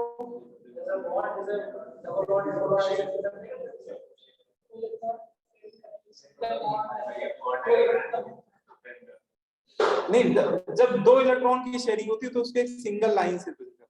अगर मान लो 4 इलेक्ट्रॉन से तो फिर 2 डबल बॉन्ड बनाते हैं वहां पे, है ना। यहाँ में मान लो कि 2 इलेक्ट्रॉन शेयर हो रहे हैं इसलिए सिंगल बॉन्ड बनाया जाता है, ठीक है। नहीं, यहाँ शेयरिंग हो चुकी है ना,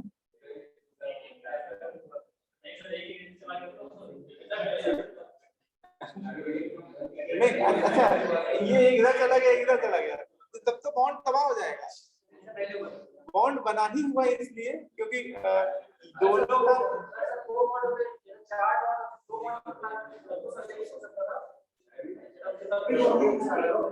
देखो उसमें डबल में अगर एक इलेक्ट्रॉन इधर जाएगा तो सिंगल ही रह जाएगा। हाँ, उसमें जो ज्यादा इलेक्ट्रोनेगेटिव वो पूरा अगर मान लो सपोज ऐसे आपका कहना है, आप समझ रहे हैं कि मान लो डबल बॉन्ड होते तो वहां पे 2 पेयर होते, तो जो जैसे बी ज्यादा इलेक्ट्रॉन वो दोनों पेयर अपनी तरफ शिफ्ट करा लेता है, वो दोनों पेयर बॉन्ड पेयर मतलब पूरे 4 इलेक्ट्रॉन अपनी तरफ शिफ्ट करा लेता है। हाँ यही हम लोग पढ़ने आ रहे हैं, ठीक है। तो पहले तो इसकी डिफिनेशन हम लोग समझ लेते हैं कि इलेक्ट्रोनेगेटिविटी होती क्या है। तो इलेक्ट्रोनेगेटिविटी क्या है? Waiting room में। Electronegativity is the relative tendency to attract shared electron pair, है ना। शेयर्ड इलेक्ट्रॉन पेयर को बेटा बॉन्ड पेयर बोलते हैं, टुवर्ड्स इटसेल्फ इन ए कोवैलेंट बॉन्ड। किसी भी कोवैलेंट बॉन्ड में बॉन्ड पेयर को अपनी तरफ शिफ्ट कराने की या अपनी तरफ पुल करने की या अट्रैक्ट करने की जो पावर होती है या टेंडेंसी होती है, उसी को हम लोग यहाँ पे क्या बोल रहे हैं? इलेक्ट्रोनेगेटिविटी कहते हैं। इसको हम लोग एक सिंबल काई से रिप्रेजेंट करते हैं। इलेक्ट्रोनेगेटिविटी को से रिप्रेजेंट करते हैं सर वेटिंग रूम में सर शिवम सर। इसको की बोल दो, कुछ भी बोल दो, है ना। तो इसको हम लोग काई या ची कुछ भी बोलना है, उससे रिप्रेजेंट करते हैं, ठीक है।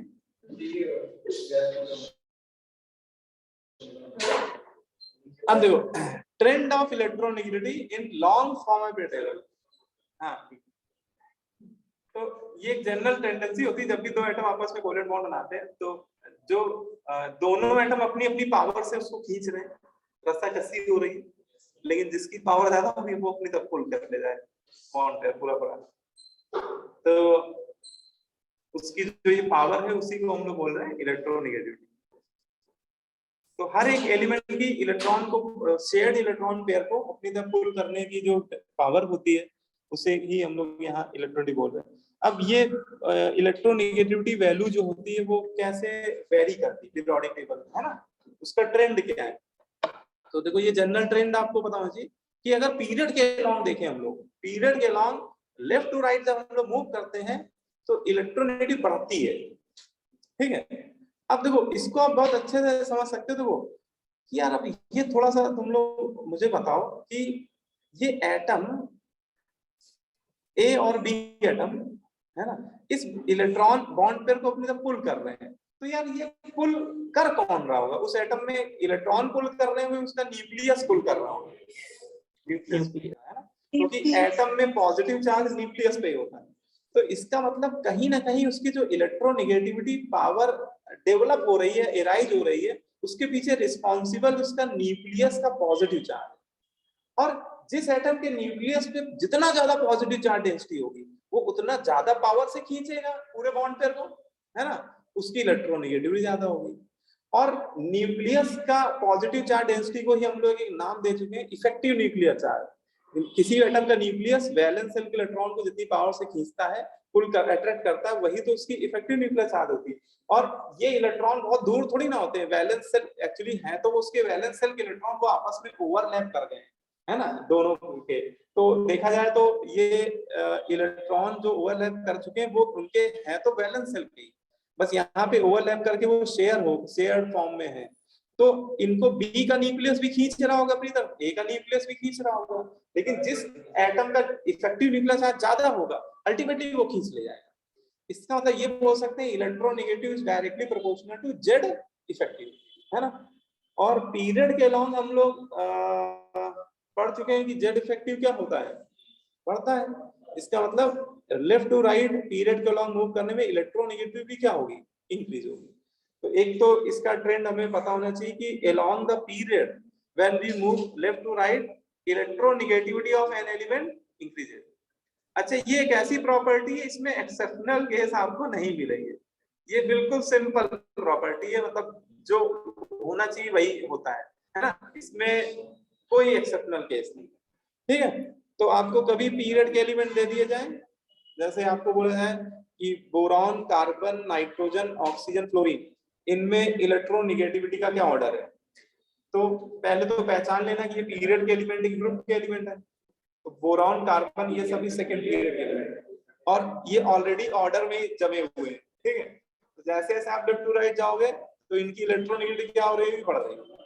सबसे ज्यादा इलेक्ट्रोनेगेटिविटी फ्लोरीन, फिर ऑक्सीजन, फिर नाइट्रोजन, कार्बन, बोरॉन, ठीक है। तो ऐसे किसी भी पीरियड के एलिमेंट आपको दे दिए जाए, सेकंड एलिमेंट के, थर्ड पीरियड के, आप उनको उनके पीरियड के सीक्वेंस में अरेंज कर दीजिएगा, वही सेम उनका ऑर्डर हो जाएगा इलेक्ट्रोनेगेटिविटी का, ठीक है। ग्रुप के अलॉन्ग बोलते हैं टॉप टू बॉटम जाने पे। देखो ग्रुप के अलॉन्ग जेट इफेक्टिव तो कांस्टेंट रहता है, तो उसके बेसिस में कुछ बोल नहीं सकते हैं। तो ग्रुप के अलॉन्ग साइज या नंबर ऑफ सेल के रिस्पेक्ट में बोलना पड़ता है। और ग्रुप के अलॉन्ग टॉप टू बॉटम आते हैं तो नंबर ऑफ सेल क्या होती है, बढ़ती है। तो नंबर ऑफ सेल बढ़ने की वजह से न्यूक्लियस का वैलेंस सेल से डिस्टेंस क्या होता है, कम होता है। तो न्यूक्लियस का वैलेंस सेल से डिस्टेंस कम होगा तो न्यूक्लियस का लगने वाला फोर्स वैलेंस सेल पे क्या होगा, कम लगेगा। तो इलेक्ट्रोनेगेटिविटी ऑब्वियसली क्या होगी, कम होगी। तो नंबर ऑफ सेल बढ़ने पे या साइज बढ़ने पे इलेक्ट्रोनेगेटिविटी क्या होती है, घटती है। ठीक है, तो पीरियड के लॉन्ग इंक्रीज, ग्रुप के लॉन्ग डिक्रीज। और इसमें एक्सेप्शनल केस नहीं मिलेंगे देखने को, इसलिए इसमें कोई सीधे सीधे क्वेश्चन बनते हैं, है ना। इसमें ऐसा नहीं, जैसे आपको हैलोजन आपको दे दिया जाए, फ्लोरीन, क्लोरीन, ब्रोमीन, आयोडीन, बताओ इनमें इलेक्ट्रोनेगेटिविटी का क्या ऑर्डर होगा। Sir, fluorine is most, then chlorine, then bromine, and then iodine. ठीक है, बहुत बढ़िया। सबसे ज्यादा फ्लोरीन, फिर क्लोरीन, ब्रोमीन, आयोडीन, है ना, क्योंकि ये सब ग्रुप के एलिमेंट है। ऊपर से नीचे में साइज बढ़ रहा है, साइज बढ़ने पे इलेक्ट्रोनेगेटिविटी कम होती है। सबसे ज्यादा फ्लोरीन, फिर क्लोरीन, ब्रोमीन। ठीक है, जैसे आपको ऑक्सीजन, सल्फर, सेलेनियम, टेलेनियम, इनमें बताओ क्या ऑर्डर होगा। हाँ, ऑक्सीजन, फिर एस, बहुत बढ़िया, बहुत करेक्ट। ग्रुप में जमाते चले जाओ, क्योंकि इसमें एक्सेप्शनल केस नहीं। इलेक्ट्रोनेगेटिव में जैसे जैसे ग्रुप जो जिस ऑर्डर में एलिमेंट अरेंज है ग्रुप में, उसी ऑर्डर में उनकी इलेक्ट्रोनेगेटिविटी घटती चली जाएगी, पीरियड में बढ़ती चली जाएगी। ठीक है, अब इलेक्ट्रोनेगेटिविटी के रिस्पेक्ट में दो अलग अलग स्केल दिए हैं, अलग अलग साइंटिस्ट ने अलग अलग तरह के स्केल डिफाइन किए। Scale used to express electronegativity of element, है ना। एलिमेंट की इलेक्ट्रोनेगेटिविटी को एक्सप्रेस करने के लिए दो अलग अलग स्केल यूज करते हैं हम लोग। पहला स्केल पाउलिंग स्केल है, ये पाउलिंग नाम के साइंटिस्ट ने दिया, इसे पाउलिंग स्केल बोलते हैं। दूसरा मुलिकन स्केल, ये मुलिकन ने डिस्क्राइब किया था, इसलिए इसको मुलिकन, हाँ, MULLIKEN, मुलिकन,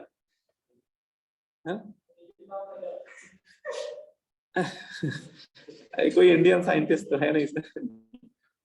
ठीक, तो अब देखो पाउलिंग स्केल क्या कहता है। ये पाउलिंग स्केल है, ठीक है। ये Pauling scale actually bond energy data पे बेस्ड है। ये जो पाउलिंग स्केल हम लोग देख रहे हैं, एक्चुअली ये जो इलेक्ट्रोनेगेटिविटी निकाली गई है, ये बॉन्ड एनर्जी के रिस्पेक्ट में निकाली है। खैर हम लोग को बहुत डिटेल में वो सब बातें ना पूछी आएंगी, ना हम लोग को ज्यादा उसमें पढ़ना है। बस थोड़ा आपको एक फॉर्मूला में नीचे बताऊंगा। आपको ये ऑर्डर अगर याद हो जाए तो इससे अच्छी कोई बात नहीं, मतलब क्योंकि ये आगे जैसे आप केमिकल बॉन्डिंग पढ़ोगे या आगे जीओसी करके ऑर्गेनिक में पढ़ोगे, तो कहीं ना कहीं ये जितने भी एलिमेंट है ये सब नॉन मेटल है, ये सब ऑर्गेनिक कंपाउंड्स में भी आते हैं, ऑर्गेनिक कंपाउंड में भी बनाते हैं बॉन्ड। तो इनकी इलेक्ट्रोनेगेटिविटी का एप्लीकेशन हर जगह आपको आगे देखने को मिलेगा। सबसे जो हाईएस्ट इलेक्ट्रोनेगेटिविटी होती है पीरियोडिक टेबल में बेटा फ्लोरीन की होती है, और होनी भी चाहिए कि सबसे राइट साइड में सबसे ऊपर ये बैठा हुआ है। अच्छा, नोबेल आप कहोगे सबसे राइट में तो नोबेल गैस होती है, उसके ऊपर हीलियम होना चाहिए। तो नोबेल तो कोवेलेंट बॉन्ड ही नहीं बनाते हैं, और ये इलेक्ट्रोनेगेटिव पावर डिफाइन ही तब होती है जब दो एटम आपस में क्या बनाते हैं, कोवेलेंट। इसलिए नोबेल गैस का कहीं जिक्र नहीं किया गया। तो सबसे हाईएस्ट इलेक्ट्रोनेगेटिविटी किसकी है, फ्लोरीन की होती है। इसकी पाउलिंग स्केल में इसकी जो वैल्यू होती है 4 यूनिट होती है, ठीक है। ये वैल्यू भले ही आप लोग एग्जैक्ट याद ना रखो, लेकिन मैंने लिख दिया है, थोड़ा रफ आइडिया हो। शुरुआत के 2 4 5 एलिमेंट की अगर थोड़ा याद कर लेना तो थोड़ा आपको फायदा ही मिलेगा, ठीक है। फ्लोरीन की 4, ऑक्सीजन की 0.5 से कम हो जाती है 3.5, है ना। F मोस्ट इलेक्ट्रोनेगेटिव फ्लोरीन, और दूसरे नंबर में ऑक्सीजन। फिर क्लोरीन और नाइट्रोजन की लगभग बराबर होती है, अप्रोक्सीमेटली सेम बोलते हैं कई जगह। लेकिन अगर कभी क्लोरीन और नाइट्रोजन में झगड़ा हो जाए, मान लो नाइट्रोजन और क्लोरीन में झगड़ा हो जाए, तो ये बॉन्ड पेयर कौन लेके भागेगा अपनी तरफ, मतलब कौन शिफ्ट कराएगा, तो क्लोरीन करा लेगा, पार्शियली हल्का सा शिफ्ट करा लेगा, क्योंकि क्लोरीन की थोड़ी सी ज्यादा होती है 3.14, नाइट्रोजन की 3.04, है ना। क्लियर। और ये भी बोलते हैं कि 0.1 या 0.2 के डिफरेंस में अगर है इलेक्ट्रॉन तो उसको थ्योरी में अप्रोक्सीमेटली सेम बोलते हैं। तो कहीं पे अगर ऐसा लिखा हो कि क्लोरीन और नाइट्रोजन की लगभग बराबर है, तो ये स्टेटमेंट भी थ्योरेटिकली सही माना जाता है। क्योंकि डेटा में देखो ना वो 0.1 से 0.2 के बीच में ही लाई कर रहा है, डिफरेंस बहुत ज्यादा नहीं है, है? और उसके बाद ब्रोमीन है, ब्रोमीन की 2.85, फिर सल्फर है, सल्फर की 2.5, आयोडीन और कार्बन की लगभग बराबर है, जिनकी लगभग बराबर हो थोड़ा आइडिया होना चाहिए, आयोडीन कार्बन की लगभग बराबर है, आयोडीन की 2.55 2.55 है और कार्बन की 2.50, एग्जैक्ट ढाई होती कार्बन की 2.5, है ना, ऐसे याद कर सकते हैं। हाँ, सल्फर और आयोडीन की भी अप्रोक्सीमेटली सेम है, हाँ ये इक्वलिटी साइन लगा सकते हैं, बिल्कुल लगा सकते हैं यहाँ पे, अप्रोक्सीमेटली सेम वाला साइन लगा सकते हैं।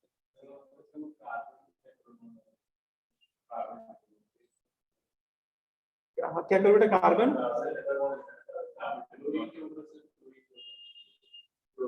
वो अभी बताएंगे। एक्चुअली क्या होता है, कार्बन की इलेक्ट्रोनेगेटिव एस कैरेक्टर पे भी डिपेंड करती है, तो ये जो कार्बन की अभी जो उसको अभी आगे डिस्कस करते हैं, क्योंकि वो अभी पहले स्केल कंप्लीट कर, ठीक है।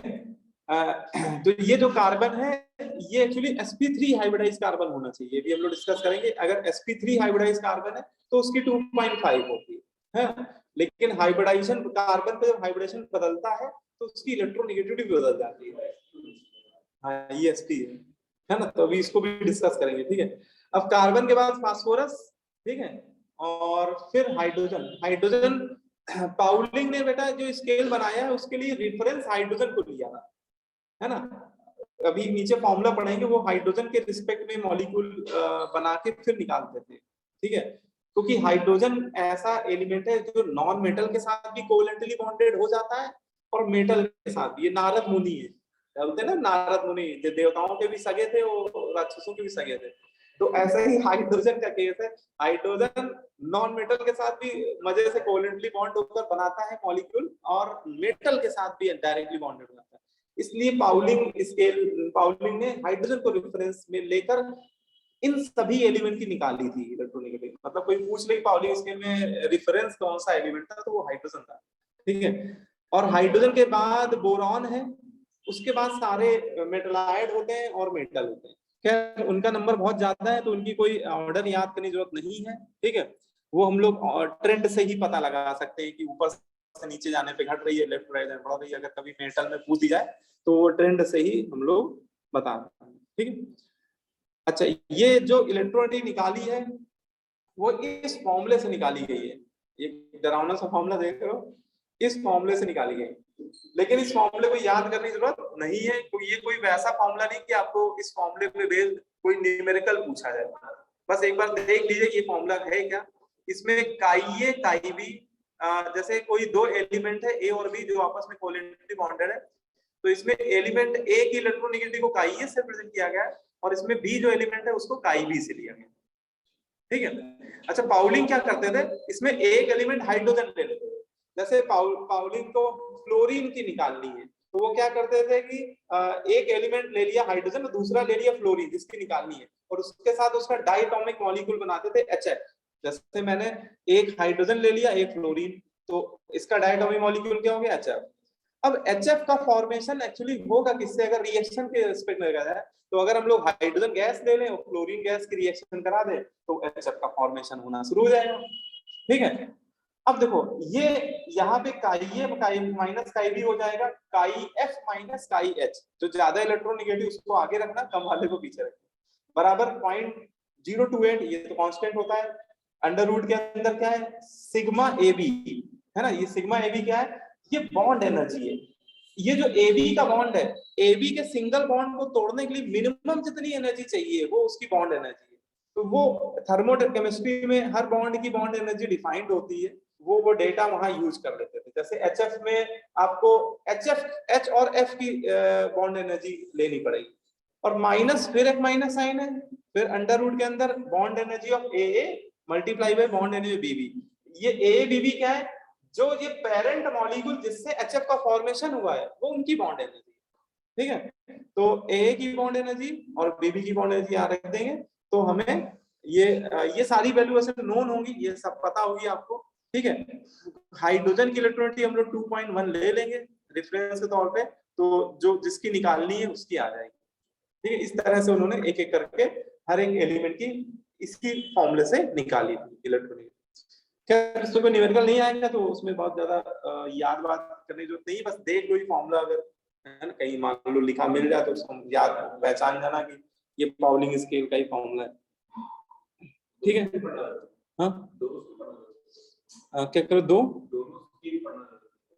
हाँ दोनों स्केल है, इम्पोर्टेंट है, मतलब दो ही स्केल है ये जो मेन है ना, तो पढ़ने तो दोनों ही है। मूलिकन स्केल बहुत आसान है, मूलिकन स्केल बहुत सिंपल है। मूलिकन का क्या कहना था देखो, हाँ बिल्कुल ठीक है, मूलिकन पहले ऐसा नोट कर लो। तो Pauling scale actually bond energy data पे बेस्ड है, और बॉन्ड एनर्जी डेटा को यूज कर करके इन्होंने हाइड्रोजन को रेफरेंस लेते हुए बाकी जितने भी एलिमेंट हैं उनकी इलेक्ट्रोनेगेटिविटी कैलकुलेट करी।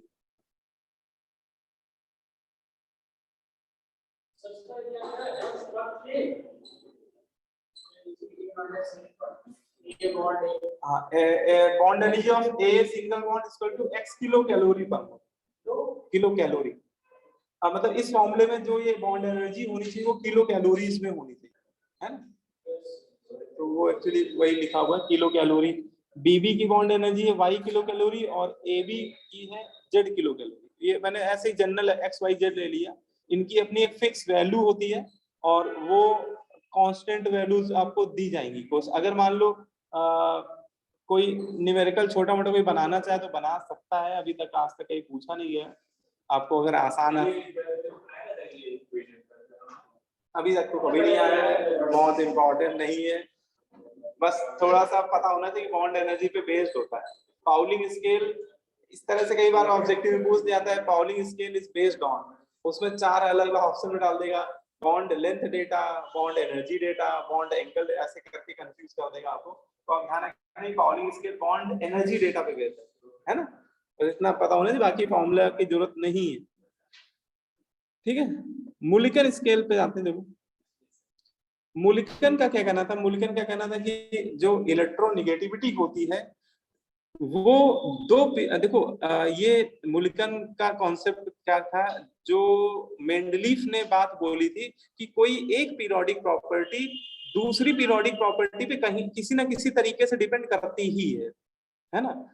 तो इलेक्ट्रोनेगेटिविटी एक पीरियोडिक प्रॉपर्टी है क्योंकि उसका एक रेगुलर ट्रेंड देखने को मिलता है कि पीरियड में बढ़ रही है, ग्रुप में घट रही है। तो कोई भी प्रॉपर्टी एक रेगुलर टाइप के अगर ऑर्डर में है तो वो पीरियोडिक फंक्शन है, पीरियोडिक प्रॉपर्टी है। ऐसे ही आयनाइजेशन एनर्जी भी पीरियोडिक प्रॉपर्टी जो हम लोग पढ़ चुके हैं, इलेक्ट्रॉन एफिनिटी या इलेक्ट्रॉन गेन एंथैल्पी ये भी पीरियोडिक प्रॉपर्टी है। तो मूलिकन का एक्सपेरिमेंटल रिजल्ट ये कहता है कि किसी भी एलिमेंट की जो इलेक्ट्रोनेगेटिविटी होती है वो उसकी आयनाइजेशन एनर्जी और इलेक्ट्रॉन गेन एंथैल्पी दोनों पे डिपेंड करती है। ठीक है, electronegativity of an element depends on their ionization energy as well as electron gain enthalpy, है ना, क्योंकि ये दोनों पीरियोडिक प्रॉपर्टीज हैं और इलेक्ट्रोनेगेटिविटी भी एक पीरियोडिक प्रॉपर्टी है। तो एक पीरियोडिक प्रॉपर्टी किसी दूसरी पीरियोडिक प्रॉपर्टी किसी न किसी तरीके से रिलेट जरूर करती है ना। अब इन्होंने एक रिलेशन दिया कि कैसे रिलेट करती है, तो ये फॉर्मूला लिख लो, electronegativity of an element Mulliken scale is equal to average of ionization energy and electron affinity.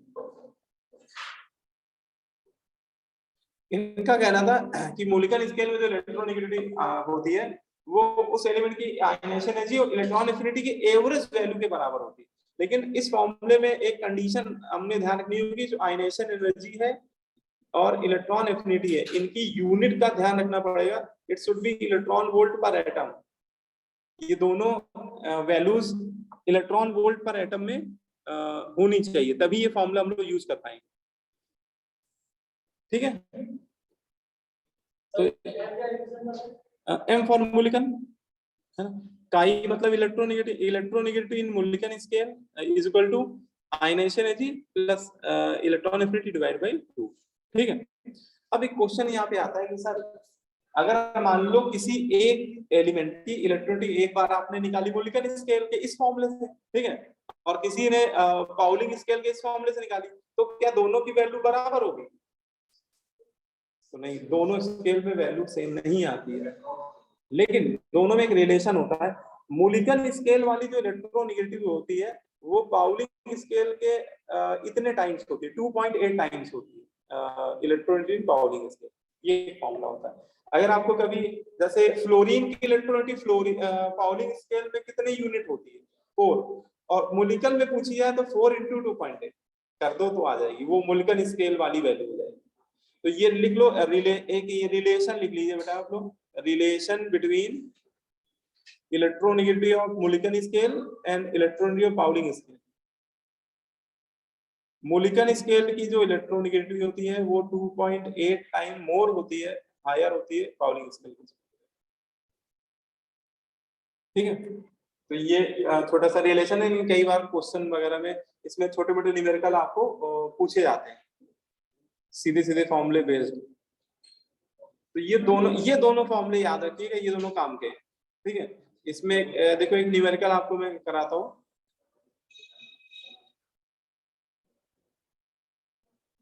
है ना, एक ही क्वेश्चन कर लीजिए।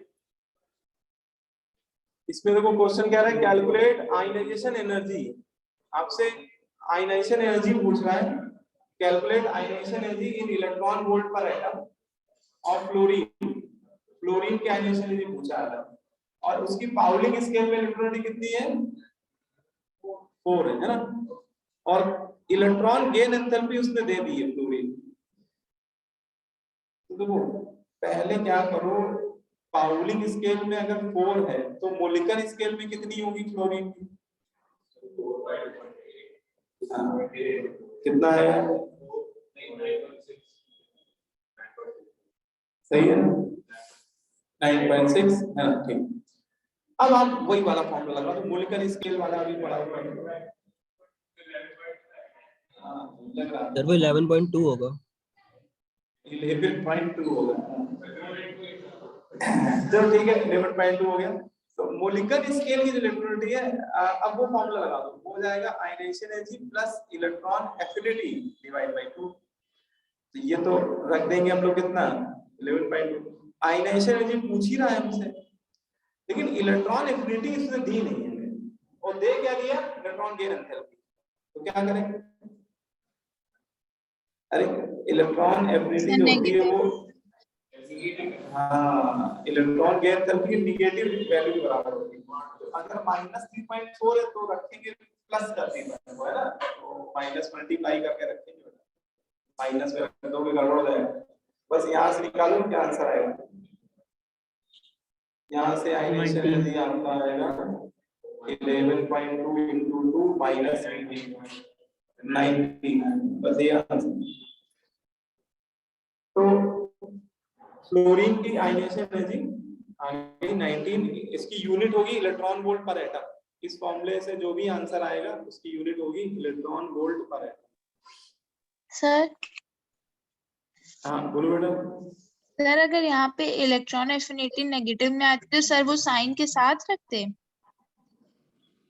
हाँ, अगर सपोज ये वाली वैल्यू सपोज पॉजिटिव में होती और माइनस से मल्टीप्लाई कर देते तो फिर निगेटिव हो जाती है, तो फिर वो निगेटिव साइन के साथ है ना। जब मान लो नाइट्रोजन की दे देता है तो नाइट्रोजन की +7 होती है ना, तो फिर हम लोग को -7 रखनी पड़ती है। ठीक है, तो इसमें इलेक्ट्रॉन वोल्ट पर एटम क्या है, हाँ, कि इसमें ये बस ध्यान रखना कि इसमें जो आयनाइजेशन एनर्जी है इलेक्ट्रॉन नहीं, ये जो इलेक्ट्रोनेगेटिविटी है, इलेक्ट्रोनेगेटिविटी यूनिटलेस टर्म होता है, उसकी अपनी कोई यूनिट नहीं है ना, इलेक्ट्रोनेगेटिविटी यूनिटलेस टर्म। ठीक है, तो बस इसमें फैक्टर समझ लीजिए, लास्ट में कुछ फैक्टर है। देखो जेड इफेक्टिव के तो डायरेक्टली प्रोपोर्शनल हो जाएगी, बात तो समझ में आनी चाहिए। ठीक है, जितना ज्यादा जेड इफेक्टिव उतना ज्यादा इलेक्ट्रॉन पुल करेगा उसका, है ना, और पीरियड के लॉन्ग इसका फैक्ट देखने को मिलता है इसका। एटम के साइज के क्या होगी इलेक्ट्रोनेगेटिव इनवर्सली। स्क्रीनिंग इफेक्ट पे भी डिपेंड करता है।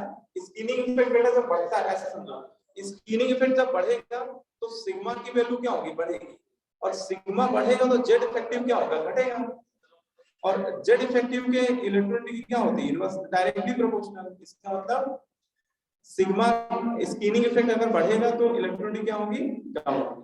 तो कभी आपसे पूछ दिया जाए कि स्क्रीनिंग इफेक्ट या शील्डिंग इफेक्ट अगर बढ़ रहा है तो इलेक्ट्रोनेगेटिविटी पे क्या इफेक्ट पड़ेगा, तो डिक्रीज होती है, ठीक है। उसमें सिंपल है, अभी इसको समझ लो, जल्दी से कंप्लीट कर लेते हैं। फिर एक ये फैक्टर बड़ा इंपॉर्टेंट है, ये very very most important factor है, percentage of S character. Electronegativity S character के डायरेक्टली प्रोपोर्शनल होती है। इसको आप लोग रट्टा मार लेना, ये अभी आगे ऑर्गेनिक केमिस्ट्री में बहुत जगह आपको एप्लीकेबल होता हुआ दिखाई देगा ये वाला पॉइंट। इलेक्ट्रोनेगेटिविटी एस कैरेक्टर के डायरेक्टली प्रोपोर्शनल, इसका क्या मतलब है देखो समझो कि कार्बन जब सारे सिंगल बॉन्ड बनाता है, मतलब जैसे एल्केन भी बोलते हैं, तो उस पे हाइब्रिडेशन क्या होता है, sp3। अच्छा होता है sp3 हाइब्रिडेशन है तो एस कैरेक्टर का परसेंटेज कितना होगा, 20 देखो हाँ 25% होगा। कैसे आया, तो एस कैरेक्टर की परसेंटेज, हाँ नंबर ऑफ एस ऑर्बिटल को न्यूमरेटर में ले लो, sp3 में एस ऑर्बिटल कितने हैं, एक है, और डिवाइड कर दो total number of orbital which participate in hybridization. तो sp3 में टोटल कितने हाइब्रिडाइज हो गए, एक s और 3 p, टोटल हो गया 4 into 100, तो परसेंटेज आएगा 25%। तो इसका मतलब आप ये बोल सकते हो कि sp3 हाइब्रिडेशन जब होता है तो s कैरेक्टर कितना होता है, 25। अच्छा जब कार्बन डबली बॉन्डेड होता है तो sp2 हाइब्रिडेशन होता है, तो उसमें s कैरेक्टर निकालोगे तो आएगा 33.3%। एस कैरेक्टर थोड़ा सा बढ़ गया, देखा जाए डबली बॉन्डेड कार्बन का एस कैरेक्टर बढ़ गया, और ट्रिपली बॉन्डेड कार्बन का निकालोगे तो 50% आएगा, और ज्यादा बढ़ गया। तो जैसे जैसे एस कैरेक्टर बढ़ रहा है वैसे वैसे बेटा इलेक्ट्रोनेगेटिविटी भी बढ़ती है ना। अब देखो उसको याद करने का तरीका बताते हैं। आप sp3 वाले की याद करो, आप क्या करो, sp3 हाइब्रिडाइज कार्बन की याद रखो कितनी होती है, हाँ 2.5, ठीक है।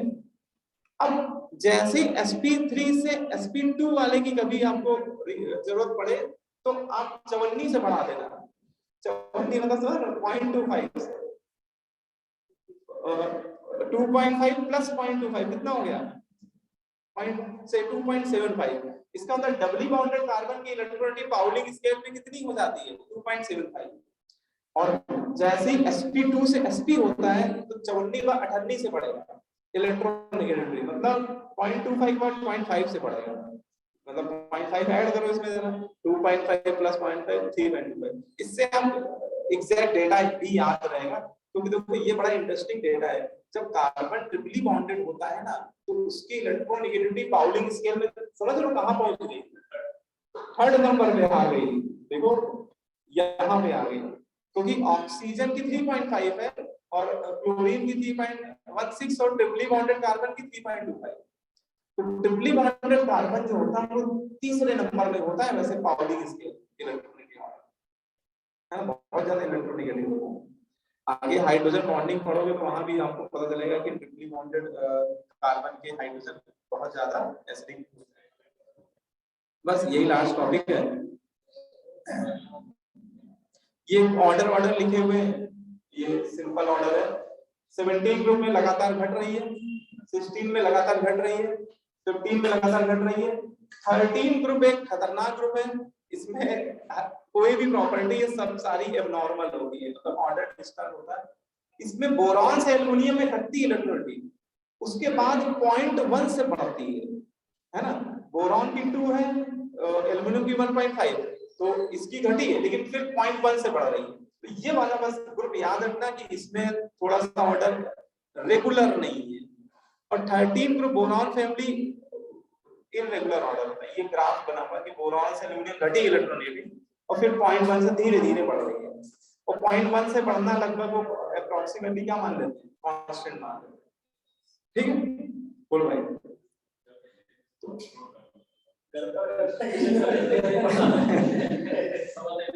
है ना, उसको कंप्लीट ही कर लो। एक ये फॉर्मूला है, कभी आपको अगर परसेंटेज ऑफ आयनिक कैरेक्टर निकालना हो, क्या निकालना हो, परसेंट ऑफ आयनिक कैरेक्टर, तो किसी ये हम लोग अभी केमिकल बॉन्डिंग में से पढ़ेंगे कि कोई भी कोवेलेंट बॉन्ड 100% कोवेलेंट कैरेक्टर नहीं होता है, उसमें कुछ परसेंट क्या एराइज हो जाता है, आयनिक कैरेक्टर। वो भले 5% आए, 6% आए, 1% आए, 2% आए, लेकिन कभी वो आयनिक कैरेक्टर का परसेंट निकालना हो, कैलकुलेट करना हो, तो अपन लोग इस फॉर्मूले से निकाल सकते हैं। फॉर्मूला है 16 minus Ka minus Kb plus 3.5 Ka minus Kb whole square. Kb क्या है, इलेक्ट्रोनेगेटिविटी का डिफरेंस है।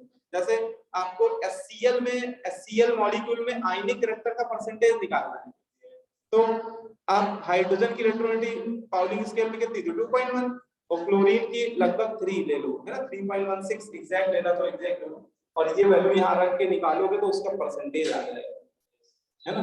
वो ज्यादा नहीं आता, वो 20-30% के आसपास आता है, क्योंकि HCl में कोवेलेंट कैरेक्टर 50% से ज्यादा होता है, ठीक है ना।